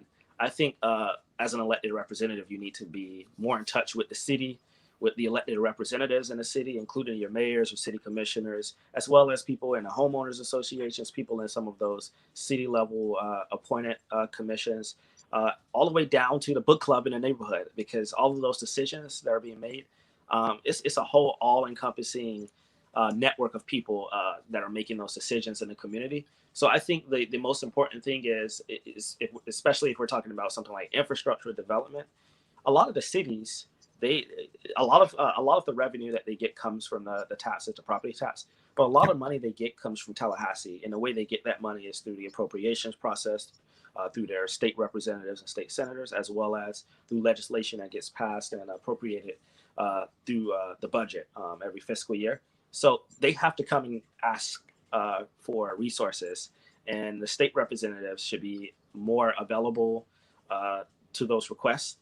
And I think in my district, one of the issues we keep seeing pop up is the infrastructure and the housing issue. And if I'm elected, I think I'll be able to communicate and work with a lot of those elected officials.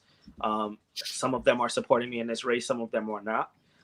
But I think being able to have that broad coalition of those people is going to be very helpful, especially if we're talking about infrastructure or water quality. That's something that's going to affect not just Fort Lauderdale, and not just my district, but South Florida as a whole. So I think cooperation is the biggest thing. A lot of cities, they're only focused on my city, on my district, my this or my that. Yeah. It's like, hey, Fort Lauderdale's water is being used by Oakland Park and Wilton Manors and Tamarack and North Lauderdale. So what happens in Fort Lauderdale affects everyone else. What happens in this city will affect this city in the long run. And I think having that cooperation between all of the cities as well as their elected representatives is going to be key, especially in the next 10 years.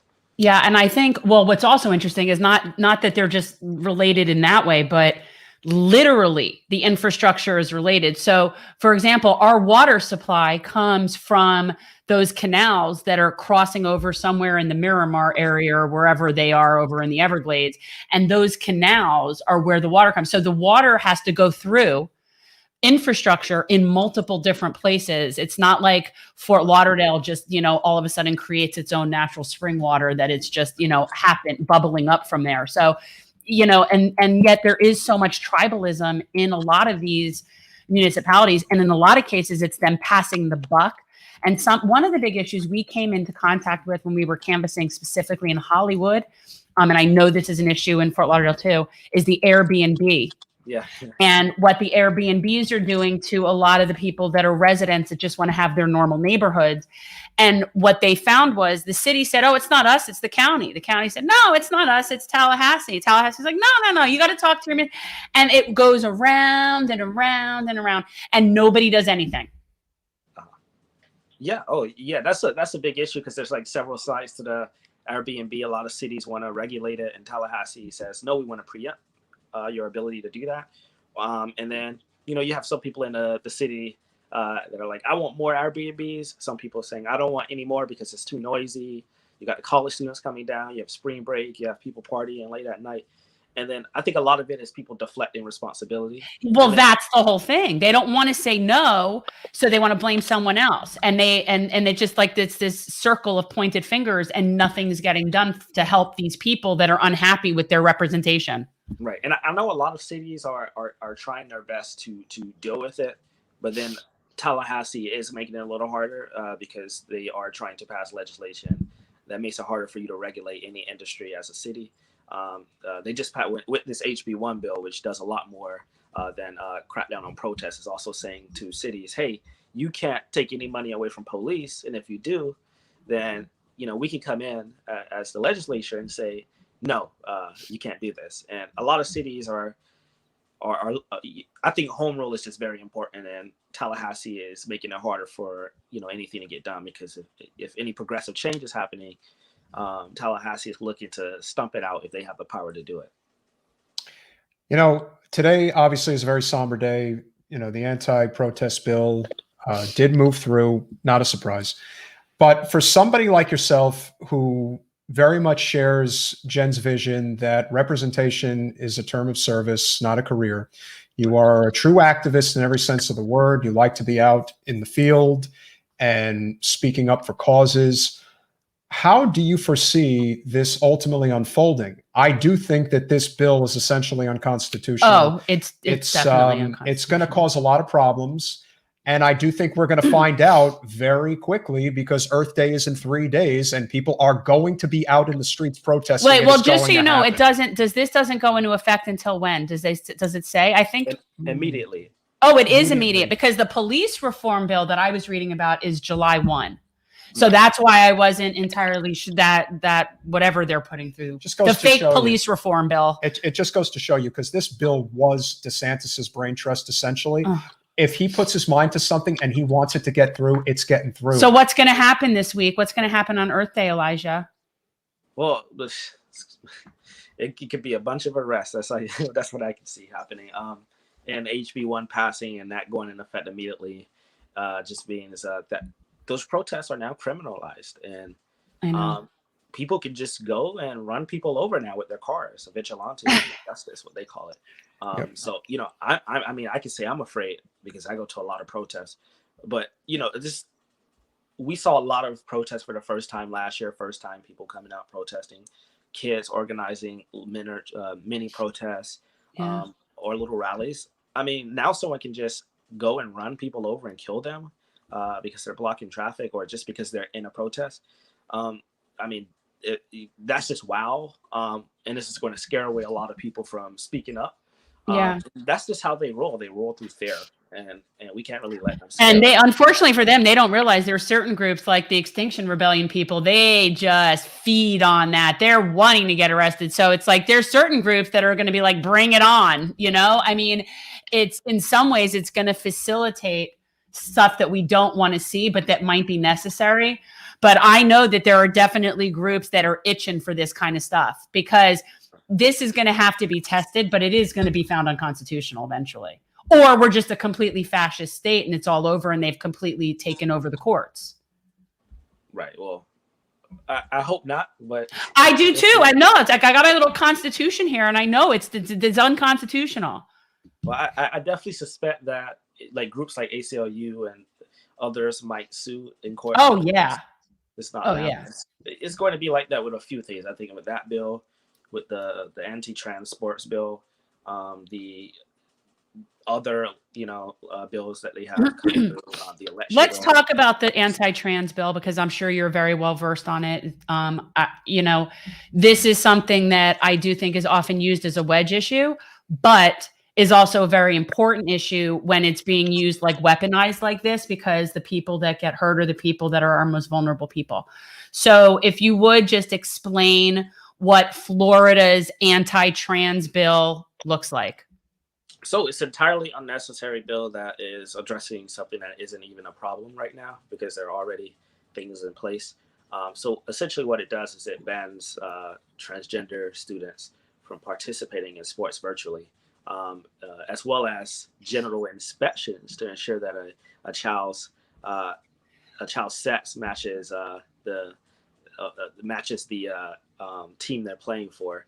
So essentially it just says that, if you're a transgender woman or a transgender man, you can't play on the sports team of the gender you identify with. You have to play on the sports team of the sex you were assigned at birth. And you have to go through all of these different tests, including testing your testosterone levels, as well as general inspections. It's just entirely unnecessary. This is not a problem. I don't know any school district that's currently saying this is a problem. A lot of these young people are people who have taken puberty blockers, so they're not really getting the advantages of the sex they were assigned with at birth. A lot of things I hear from Tallahassee in some of these hearings, I don't want a transgender woman or participating in women's sports because they have an advantage. And I'm like, a lot of these kids don't though. They don't. No, I mean, it depends on when they transition. And I think that, like you said, this is a non-problem that's being made into a problem. And yeah, if I'm a female and I'm in a race and someone who was born male decides the day before, no, you know what? That's it. I'm going to let the world see me for who I am. I'm coming out. I'm a woman. This is it. And then they run. Yeah, I got a problem.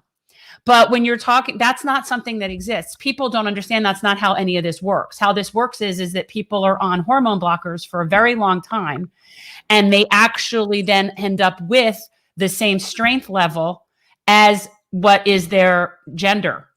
And so I don't think, people don't understand that. And that's, I think there's a lot of miseducation about that. Right. But which is why I said this isn't an issue.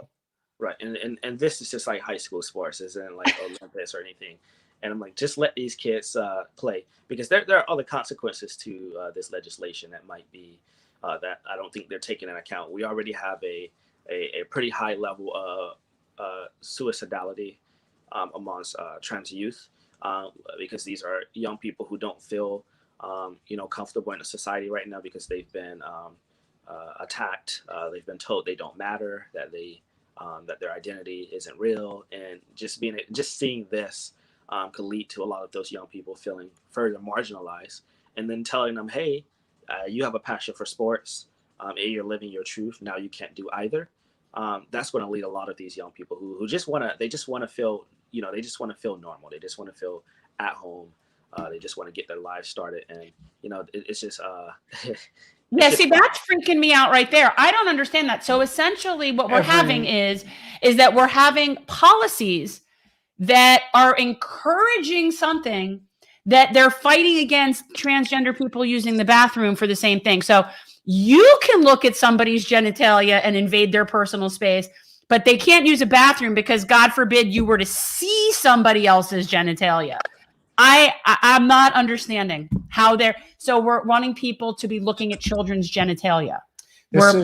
How is that a good thing? It's policy that's being made by people who don't understand not only the lifestyle, but who don't understand the issues facing these young people. I mean, if they just really took the opportunity to be educated and know what the issues were facing transgender youth or gender nonconforming youth, then I think they'd be looking at this in an entirely different way. They'd be looking at ways to uplift these children, to make it easier for them to get jobs, to get housing. There are a lot of issues with the criminal justice system. There's issues in healthcare facing transgender young people and as well as adults. And I part of me, it just seems like it's just evil, and it's not. It's malintended for sure, but it's just evil. Not only do they not understand the lifestyle, and they don't understand these issues, they don't want to. Instead, they're making it harder for these children instead of just letting these kids play the sports. It's not an issue to anyone. But that really what they're doing is they're using these vulnerable people to fan flames and rile up and rally people who love to kick down. And that's really all of these things. When you're creating legislation for a problem that doesn't exist, it's why? Why are you doing that? Because you're wanting people to think it's a problem. And you're wanting people to kick down. Like, it's just. I think it speaks to, and I think it speaks to just like the anti-protesting bill. I mean, let's say that you legitimately had concern for violence in the streets. Okay, that could be valid, and there are certain things that are already in legislation. You're not allowed to set things on fire. You're not allowed to start violence. That's already a law. There. The idea. And again, this is what I would say to anybody who is in dead red. You have moderate Republicans. They exist. They're just not the ones who are driving the party narrative.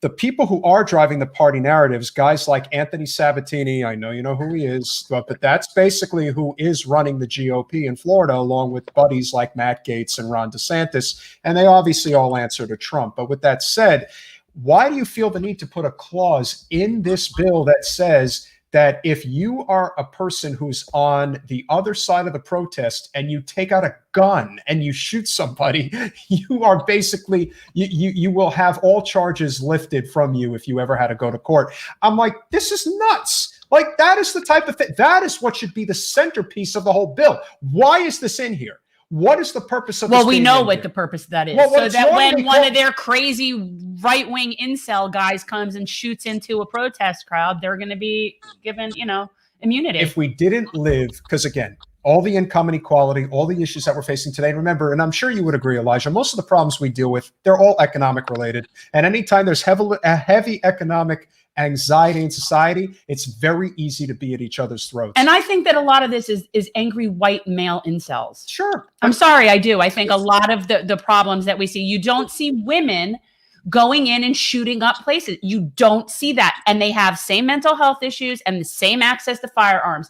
So you can't tell me that it's mental illness and firearms. There's something going on here with these men. I think a lot of it just goes back to the culture of America, because again, a lot of this doesn't happen in other countries. No. Or it happens far fewer than it happens here. So a lot of it is the culture of America, the gun culture, the culture of violence, the culture of misogyny, the culture of toxic masculinity that people grow up in, and how that's also encouraged by the state as well, and encouraged by the media, and encouraged by every aspect of the society, including religion and everything. It's just encouraged, and these people feel entitled. And some of them might have mental health issues, some of them might not. But again, it just goes back to this culture that has to change in the country. whether that's through the guns, whether that's through entitlement, whether that's through the toxic masculinity. And that's going to take a long time to change. It's not just the guns. I know some people want to say it's just the guns. It's not just Right. No. and it's not just mental health. A lot of it, some people might snap, and a lot of it is, again, when we see a lot of these shooters, a lot of them grew up in really nice, really nice homes with really, with everything, they could have had, and this still happened. So, how to deal with that, that's going to be, a contentious conversation going forward. But again, we don't see this happening in a lot of communities. We do see this happening a lot with young white males, and there's a lot we could do to prevent some aspects of violence. Like, I think giving people opportunities, making sure they have jobs, they have everything they need can help, because some people could snap because they don't have access to those things.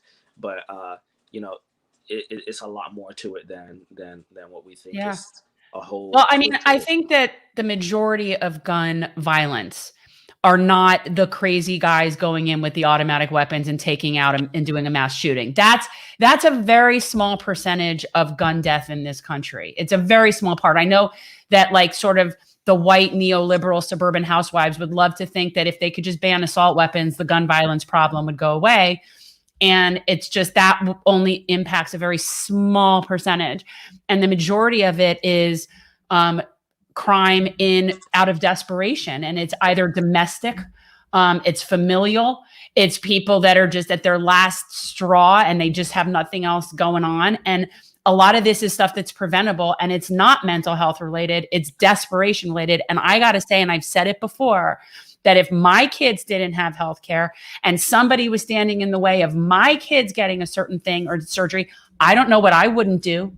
I got to tell you, I don't know what I wouldn't do. And so it's not necessarily something that isn't connected to the dire circumstances. It is. And getting rid of guns is not going to, it doesn't solve it. And I'm not anti-gun reform. I'm just saying it's not a panacea that you get rid of, you ban assault weapons and now we get rid of the problem.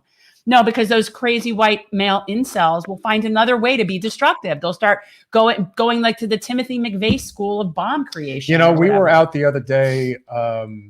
We do small business canvassing usually once a week, and it's on Saturday. And so on Saturday, we drove to this strip that was in, I think it was either Davie or Cooper City. But the point is, there was this shop that basically was just, I guess, what you would call video games or whatever it was that they were doing in this completely darkened, windowed building. It's a video game place, which we didn't even look in, because maybe since COVID, it's maybe there's only a few people. It may very well be true, but you kind of think about, who are these guys? Who are these guys? Like, are they basically just on, playing video games, violent games, if you will? I mean, I saw somebody recently doing it for like 10, 12 hours a day. I mean, there's so much to be said also for technology and how much it's an asset to us, but also a detriment at the same time. We have no human relations. That's another part. I do think that you factor in COVID, and now with sort of this lifting to some degree, because a lot of people are getting vaccinated, you're seeing a lot of these gun mass killings, or just, different types of gun violence over the past, month, 2 months. And I think a lot of that is just related to a lot of the societal disconnect that I think a lot of people feel. Yeah. And I think that that's a good segue, because, not only are you a person of color, but you are a member of the LGBT community. And thanks for outing Elijah on our show. Yeah, well, totally outed him. Well, but I am curious as to what some of the experiences are. You don't have to get into specifics, but what some of the experiences are like for you personally, knowing that society is constructed in a way to make it more difficult for you to get to where you want to be in life. Yeah, absolutely. Well, first, before I segue off of gun violence, definitely want to say gun violence is really, really big in the LGBT community too. We're still reaming over the post nightclub shooting. Yep. As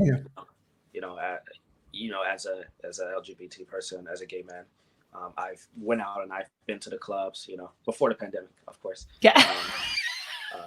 I know you're safe. I know you're safe. We're not going to get you in trouble. We're not going to.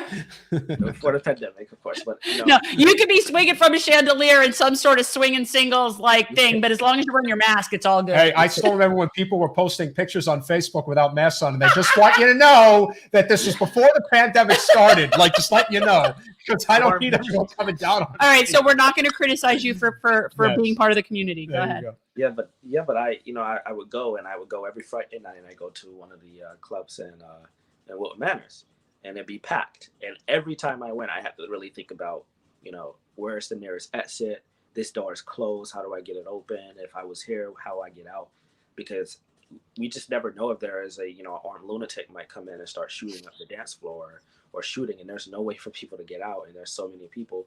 How do I not end up being one of those people that's dead? And we know we've had an individual in our community actually who was harassing the Wilton Manors community and is continuously harassing and making threats of violence. And right now I know the law enforcement system as well as the county is keeping an eye on that gentleman, but we have to think about those things all the time. Is this someone that's in the community or somebody that's, because for people who don't know, not everybody here is South Florida, but Wilton Manors is a very gay community. It is actually, I believe, the only city commission, the only commission in the entire country that is entirely LGBT, the entire commission, I believe. Yeah. So it's just a predominantly gay, community. And so when people might not know that that's why that was relevant. Right. Yeah. It's a predominantly LGBT community. Yeah. And, Phenomenal community, if I might add. Absolutely. Well, that's where the good food is. Yes. And it's for everybody, what I would always say, Elijah, what I would tell everybody is a means to dealing with the homophobia and just the differences that exist in society. If you look at the most successful small town communities in the country, Wilton Manors, Florida, Asbury Park, New Jersey, until recently, San Francisco, California, various places, wherever it is an LGBTQ dominant population, it's successful of the highest order. It's good for property values, culture, food, safety, Yeah. everything that you could think of. I mean, it should be endorsed tenfold. It's funny. This is a funny story. When I was growing up, my mom, she really redid our house and gutted it. And it was so pretty. And she put so much love into it. And then when it was time to sell it, she would really wanted to make sure that she was selling it to people that were going to love the house. Like she was connected to the house. She wanted to make sure. And so this nice gay couple comes and she was so excited. And the thing is, and she'll still say, and the house still looks good. They're still taking good care of the house. They keep the awnings clean. They keep the whole thing was about, we're going to sell it to this nice gay couple and they'll keep it nice. And it is. Elijah, I think that's actually a really, that's also another. Yeah. What was that? I said it's an important community within my district. Glad to have it is. And I think, and there is also, obviously there's this sort of intersection between, Black and LGBTQ that is not always an easy thing to navigate. And when we think about things like Wilton Manors and we think about gay community, we tend to think older white gay community. We don't necessarily think about more vulnerable parts of that community. And I think that is not always, I don't think we look closely enough at that. I think that it's, Wilton Manors is predominantly white, is it not? Well, a lot of that is changing because there's always been a big Haitian population there, and it was gentrified because before it was Wilton Manors and all gay and a nice property and everything. It was a pretty big, predominantly Haitian community. It was gentrified and changed, but a lot of the Haitian population and Caribbean Americans still live in the area. So there's still a lot of diversity within not just Wilton Manors, but the Fort Lauderdale area. Within Fort Lauderdale and within the Fort Lauderdale, Oakland Park, Wilton Manors area and those neighborhoods over there, including South Middle River. See, look at this. Here's the thing, farming ganja. I love the LGBTQAI. Can I just say queer? Jesse told me I could say queer. Can I just say queer? I just I know that I'm going to forget the letters. I get them in the wrong order. I don't know. I think I try my best. I think, and you can probably speak to this a lot better than certainly I can. I do think that a lot of the hatred that comes down on the LGBTQ community and obviously LGBTQ people of color. IA. Excuse me. Have you found that a lot of times the people who are homophobic and have a lot of these issues, they seem to be very repressed individuals? Because when you think about the value that the LGBTQIA community brings to society as a whole, I mean, think about something as simple as just being able, to want to raise children and their ability to adopt, and the fact that they're, a lot of people are not willing to do that, and they are. There are just so many things that I could list and say they are so valuable to our society, and yet it seems like there are so many people that want to hate them. Yes, and I can only think that so much of that is there's several people that I'm just from my observation, they seem to be very repressed people, maybe of their own feelings. Well, how do you see it? Well, that's always a possibility. There's always people who, it's like in high school and you get, a lot of people, I still find to this day, I'll be, finding out that somebody who was a little mean in high school or middle school turns out to be gay now. So, that's always a possibility that someone can be repressed and they're taking that out on other people, or they see other people who are living their truth and they can't live their truth yet. And so they're taking that out, or they're repressing that, or it's also toxic masculinity and people who may not be repressed, who may not be LGBT, who would really feel that anything that threatens their masculinity is a threat to them, or they feel anything that's not masculine is threatening their masculinity, or that's not heterosexual, or anything that's not the religion is not always on the side of progress. That's for sure. That is definitely true. But I think that, that's generally, it could be either or. I mean, some people are just hateful people. They're just there's people that are just not nice. Yeah, and we have this. There's just people that are not nice, and we have this very big problem in society called punching down. And rather than really fight your oppressors, which is really what we need to do as a whole, you find it easier to attack the most vulnerable because you perceive them as being more weak. And that's the mindset that we're desperately trying to change, because it's the core issues that we are all united on, whether it is healthcare, whether it is the living wage, whether it is the environment, whether it is criminal justice reform, whether it's ending the pointless wars. I mean, we could go on and on with the overwhelming majority of issues that most people agree on. It's when you get into the weeds with these very, calculated wedge issues that come up, like what the GOP has been doing as of late. This is what keeps us divided and conquered, and we're trying to change that. But then it's using people like the trans folk as like the bait. Of course, but that's the whole point. But the reality is, I do think a lot of people are starting to see through it. You're always going to have someone of that old guard, and we know in Florida that things tend to not move anywhere near as quick as they should. But I do think that if we are able to bring about that generational change, if you will, with bringing in representatives such as yourself who understand what it takes to evolve and progress, that is when the real change is going to happen. So as we usually like to do at the end of every podcast is ask our special esteemed guests such as yourself, what does generational change mean to you? Well, that's a good question, because, I've been trying to get some generational change for quite a bit over here in politics down there. I was going to say, like, when I think of generational change, you could actually be like the poster child for generational change. Like, if I were to think of who do I think of when I think of that? I think of you. Thank you. I appreciate that. Yeah. I mean, there's a few others in there too, but like, I think of your ilk. Yeah. Yeah. I mean, we can really use that here. In Florida politics, there isn't a lot of people my age in politics. So we only have one person in their early 20s in the Florida legislature on the Republican side. And, just in politics in general, there are not voices. So definitely a generational change is definitely one of age, but also one of ideas to me as well.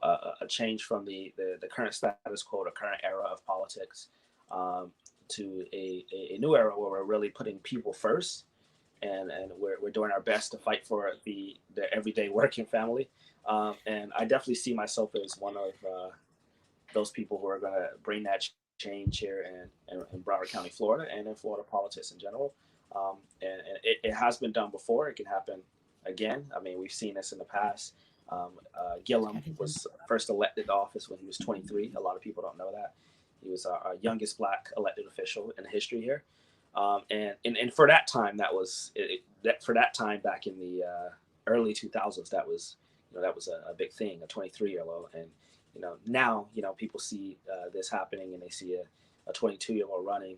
A lot of people will say, he doesn't have the experience, or he doesn't have the ability to represent us well. But what a lot of people forget is that different people have different experiences in their lives at different ages, at different stages in their lives. Some people grow up with silver spoons in their mouth. Some people don't. Some people have different experiences earlier in their life. Some people have them later. And I think in my situation, in my case, I've been able to take the experiences I've had and develop a political program that will work for the community I grew up in. So we're seeing that. I think I brought a lot of that here. We have a lot of young people now running for office here in Broward and in South Florida and across the country too. I have every few weeks I have somebody from another state somewhere, reaching out asking me to, give them some advice on running for office, and I think that's a really good thing.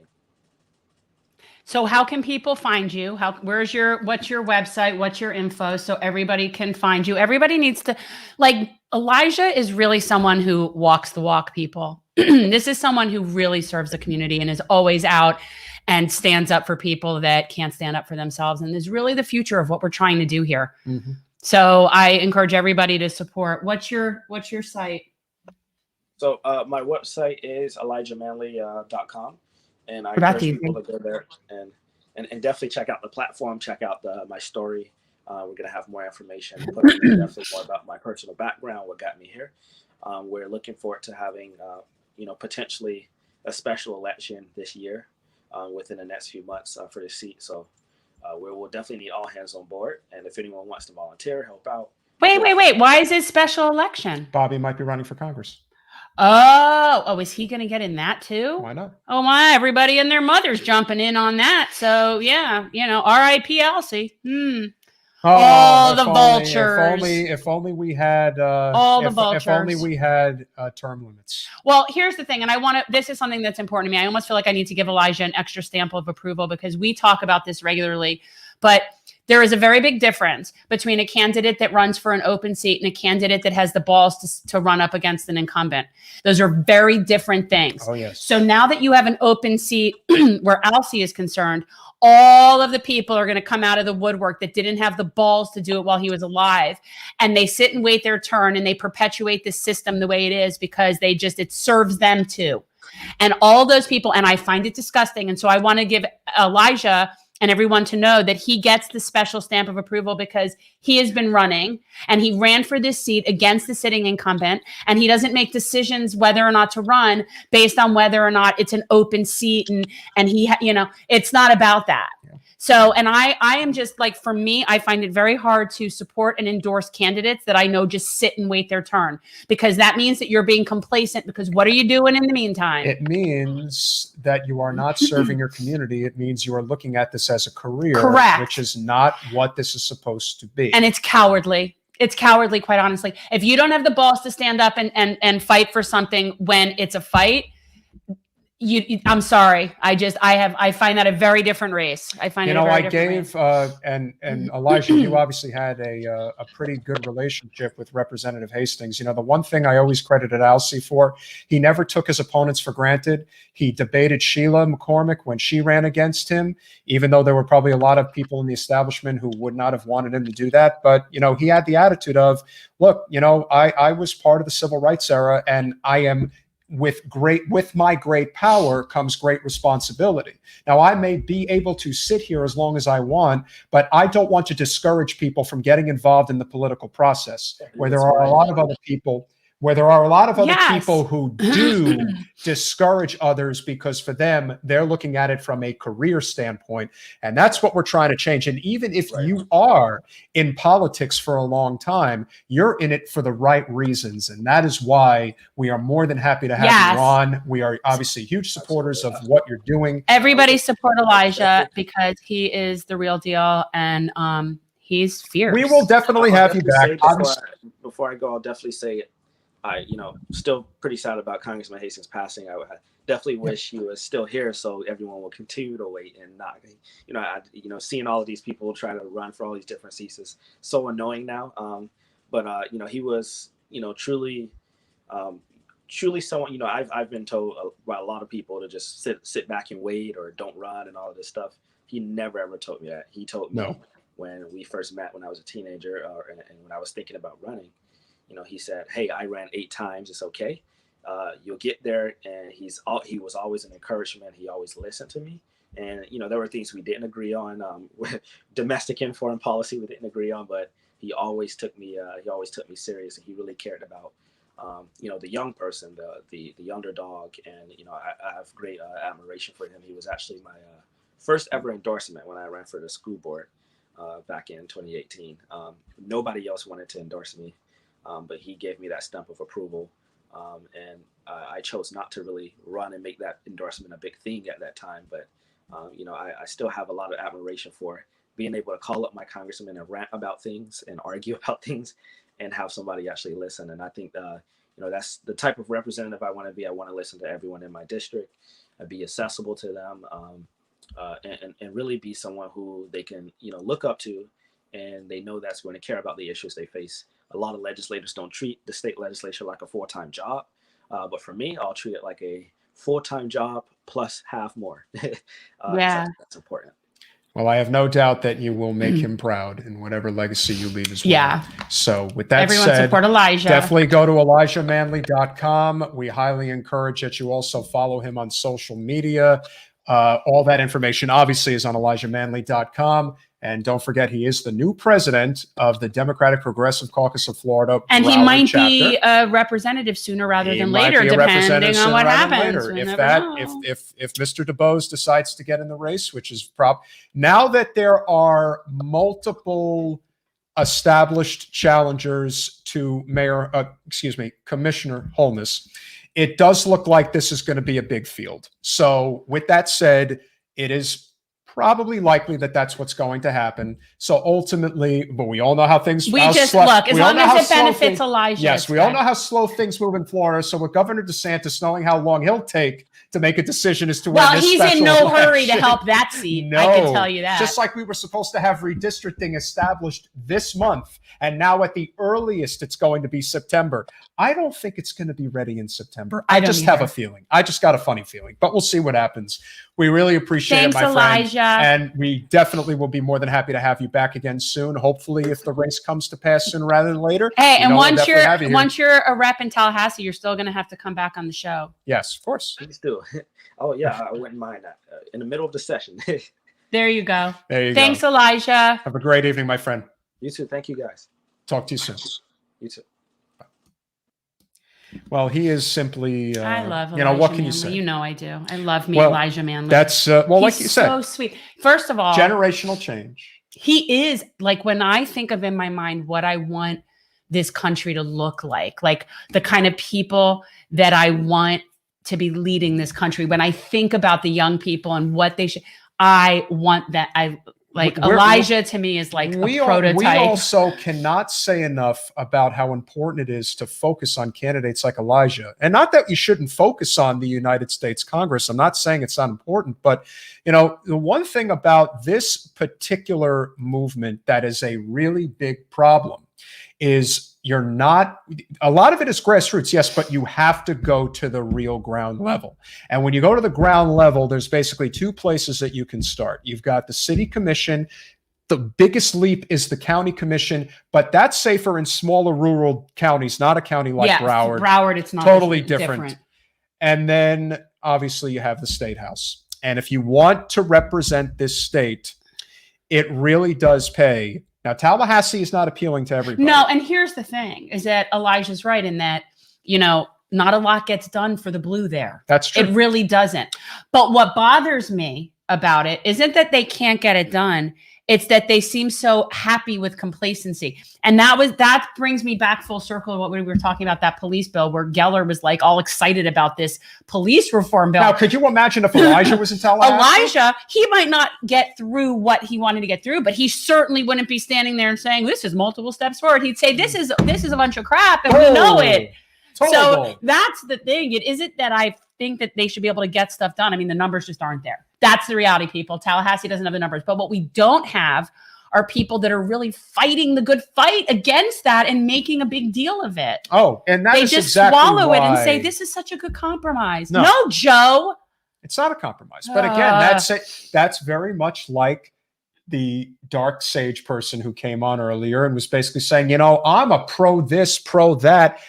You're a Republican. Well, people don't, they like their labels, they like their stuff, but when you're telling they me, think that they think they're a Democrat because they're probably pro-choice and gun. Well, that's reform. all that matters. That to them, they think that's what defines it. And but it kind of does now. It's all identity politics. So bad. that's the thing. So to that person, that is what's a Democrat. And I'm thinking, no, that's not how it's supposed to be. Elijah's extremely lovable, I must say. And that in many ways is a great thing because I was at his 21st birthday, which was only like a year and a half ago.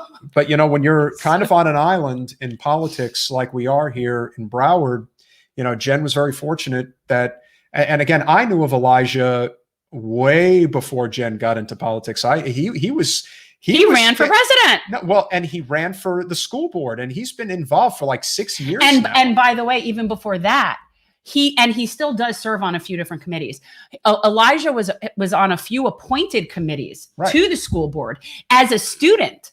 He was like the student representative. He was on a few different I don't know. There's committees for committees, but like he's been very active on the ground, involved in local politics for years. And he's only 22 years old. And I said, he has no desire to do anything other than serve. That's what he wants to do. Because if it was anything other than that, he would take the corporate special interest money. He would be getting the backing of the blue establishment chapters and things like that. That is not why he's in this. He is in it for the right reasons.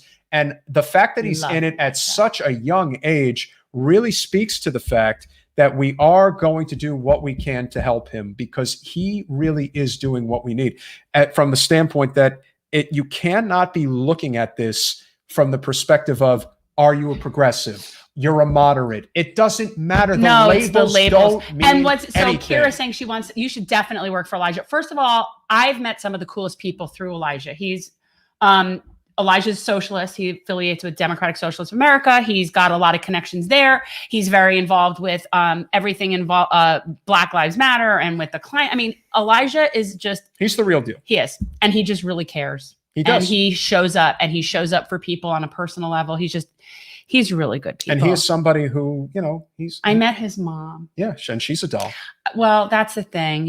She's got such a good boy. That's what I told her. And okay, granted, she's a little younger than me, but I digress. And I remember when I met her, and I'm like, God, he's such a good boy. And he is. He's just he is a mom's dream. I do think that we are in good hands as long as we start recognizing that this is the direction that we have to go in, because, to me, it's not about what your label is. It's about whether you're corporate or non-corporate. Can't hammer that home hard enough. Because even if you have a specific ideology, and we all do, I mean, there are things we believe in, things we agree upon, things we don't agree upon. Some people have a much more hard line when it comes to the government and, be involved in our daily lives, and those that do not. Some have harder, views when it comes to our civil liberties. Some do not. Some believe that climate change is the existential threat of our lives, and others think that, it's real, but it's not as bad as you think it is. And then there's people that don't acknowledge it exists. And then there are people who think the earth is flat. So there's always going to be those types of, I guess you could say extremes, but ultimately it comes down to whether or not you are bought and paid for by corporate special interests. That is the defining characteristic. And that is though also indicative as to whether or not you see representation as service or a job. If you see if you are answering to people and not corporations, you will then inevitably see it as a job of service, because that's Correct. what you're doing. If you're about the money and the power, you're not.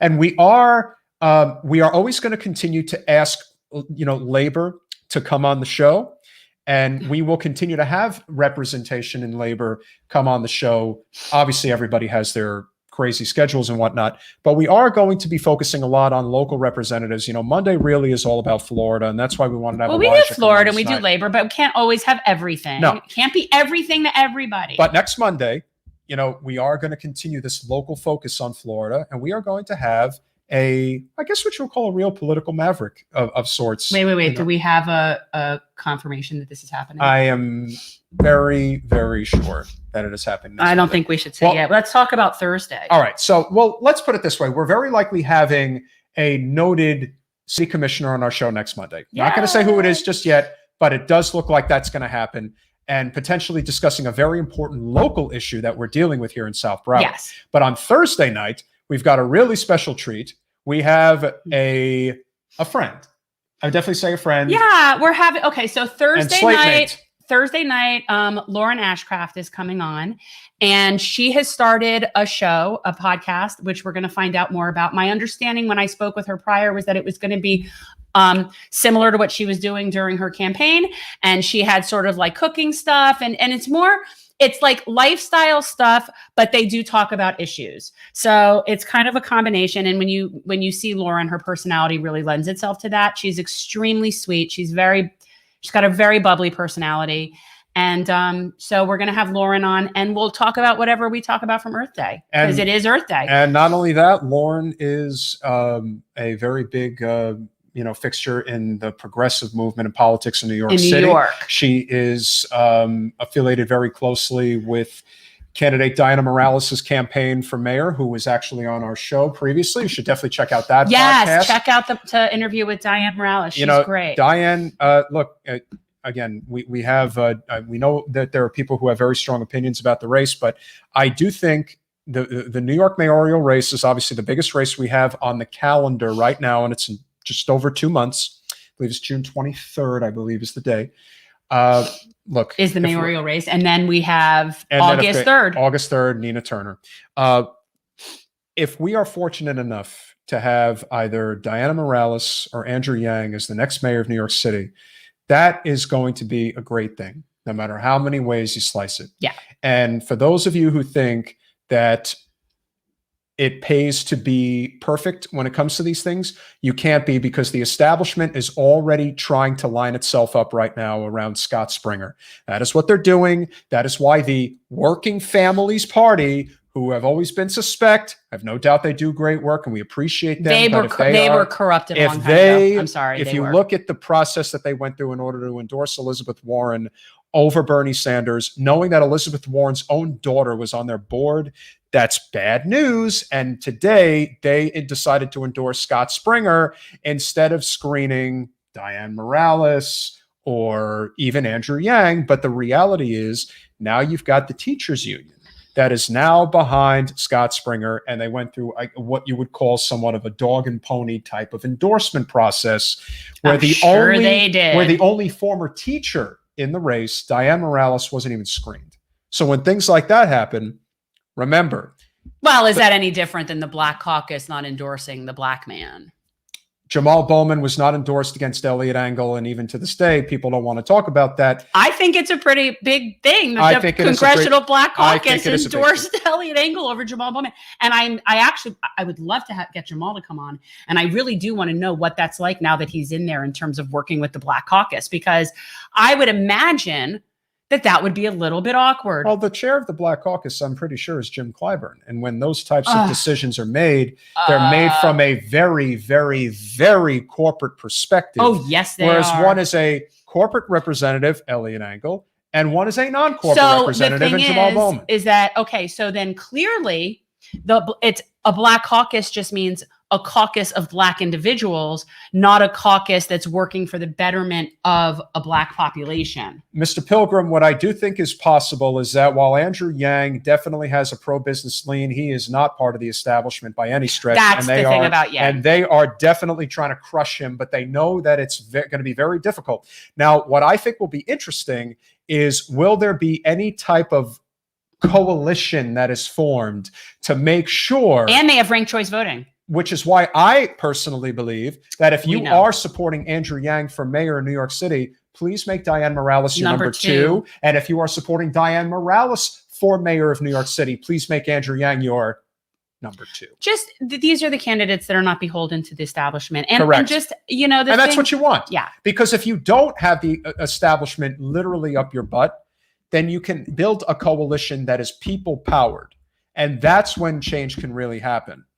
If all you're going to do is just have these entrenched representatives, and again, when you have a union which is basically not allowing their members to have a say and how you endorse a candidate, that's a big problem. This is why people have an anti-union push. It's a problem. Look, I always say, like, I will always stand with labor, but that's not necessarily in line with the union. And the union often has its own agenda that is very union leadership and political and corporate based. And you know, it's just the way it is. Yes. It's just the way it is. And I think ranked choice voting is going to play a role in this. I do think it's going to be interesting to see how it comes about. But I really do think that you have to be strategic. And I am sending this message out to Yang and Morales supporters right now. Today should be a clear sign of what the establishment is doing. They are going to try to put everybody behind Springer. They are going to make backroom deals with Adams, with Wiley, with Garcia, with everybody. That's what's coming. So you better be everybody ready for but this. Huey, Dewey, and Louie. I tell everybody this all the time. I couldn't even know who else was in this race. Well, everybody who is willing to look ahead. Mayor Pete is already preparing for 2028. So we have to be thinking like they think. If we don't think like they think, then we will be literally behind the eight ball when it comes time for them to make their move. Do not be behind the eight ball. Are Andrew Yang and Diane Morales the only people on that slate that are like non-establishment people that are remotely within the realm of what we would support? Viability, if you will. Yeah. Well, yeah. Well, from a viable standpoint, they are the only two. I've looked at that. And then race the rest of the enough. people in there that are viable are establishment hacks. One is the comptroller, Springer. One is the Brooklyn Borough president, Adams.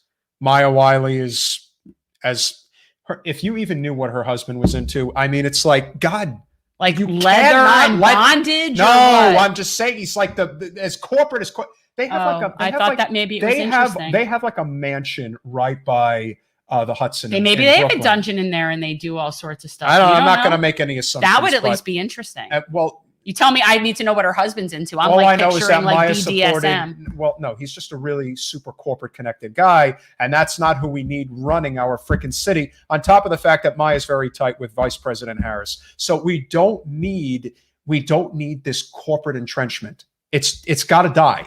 That's how politics is going to change in this country. Who does Bloomberg like?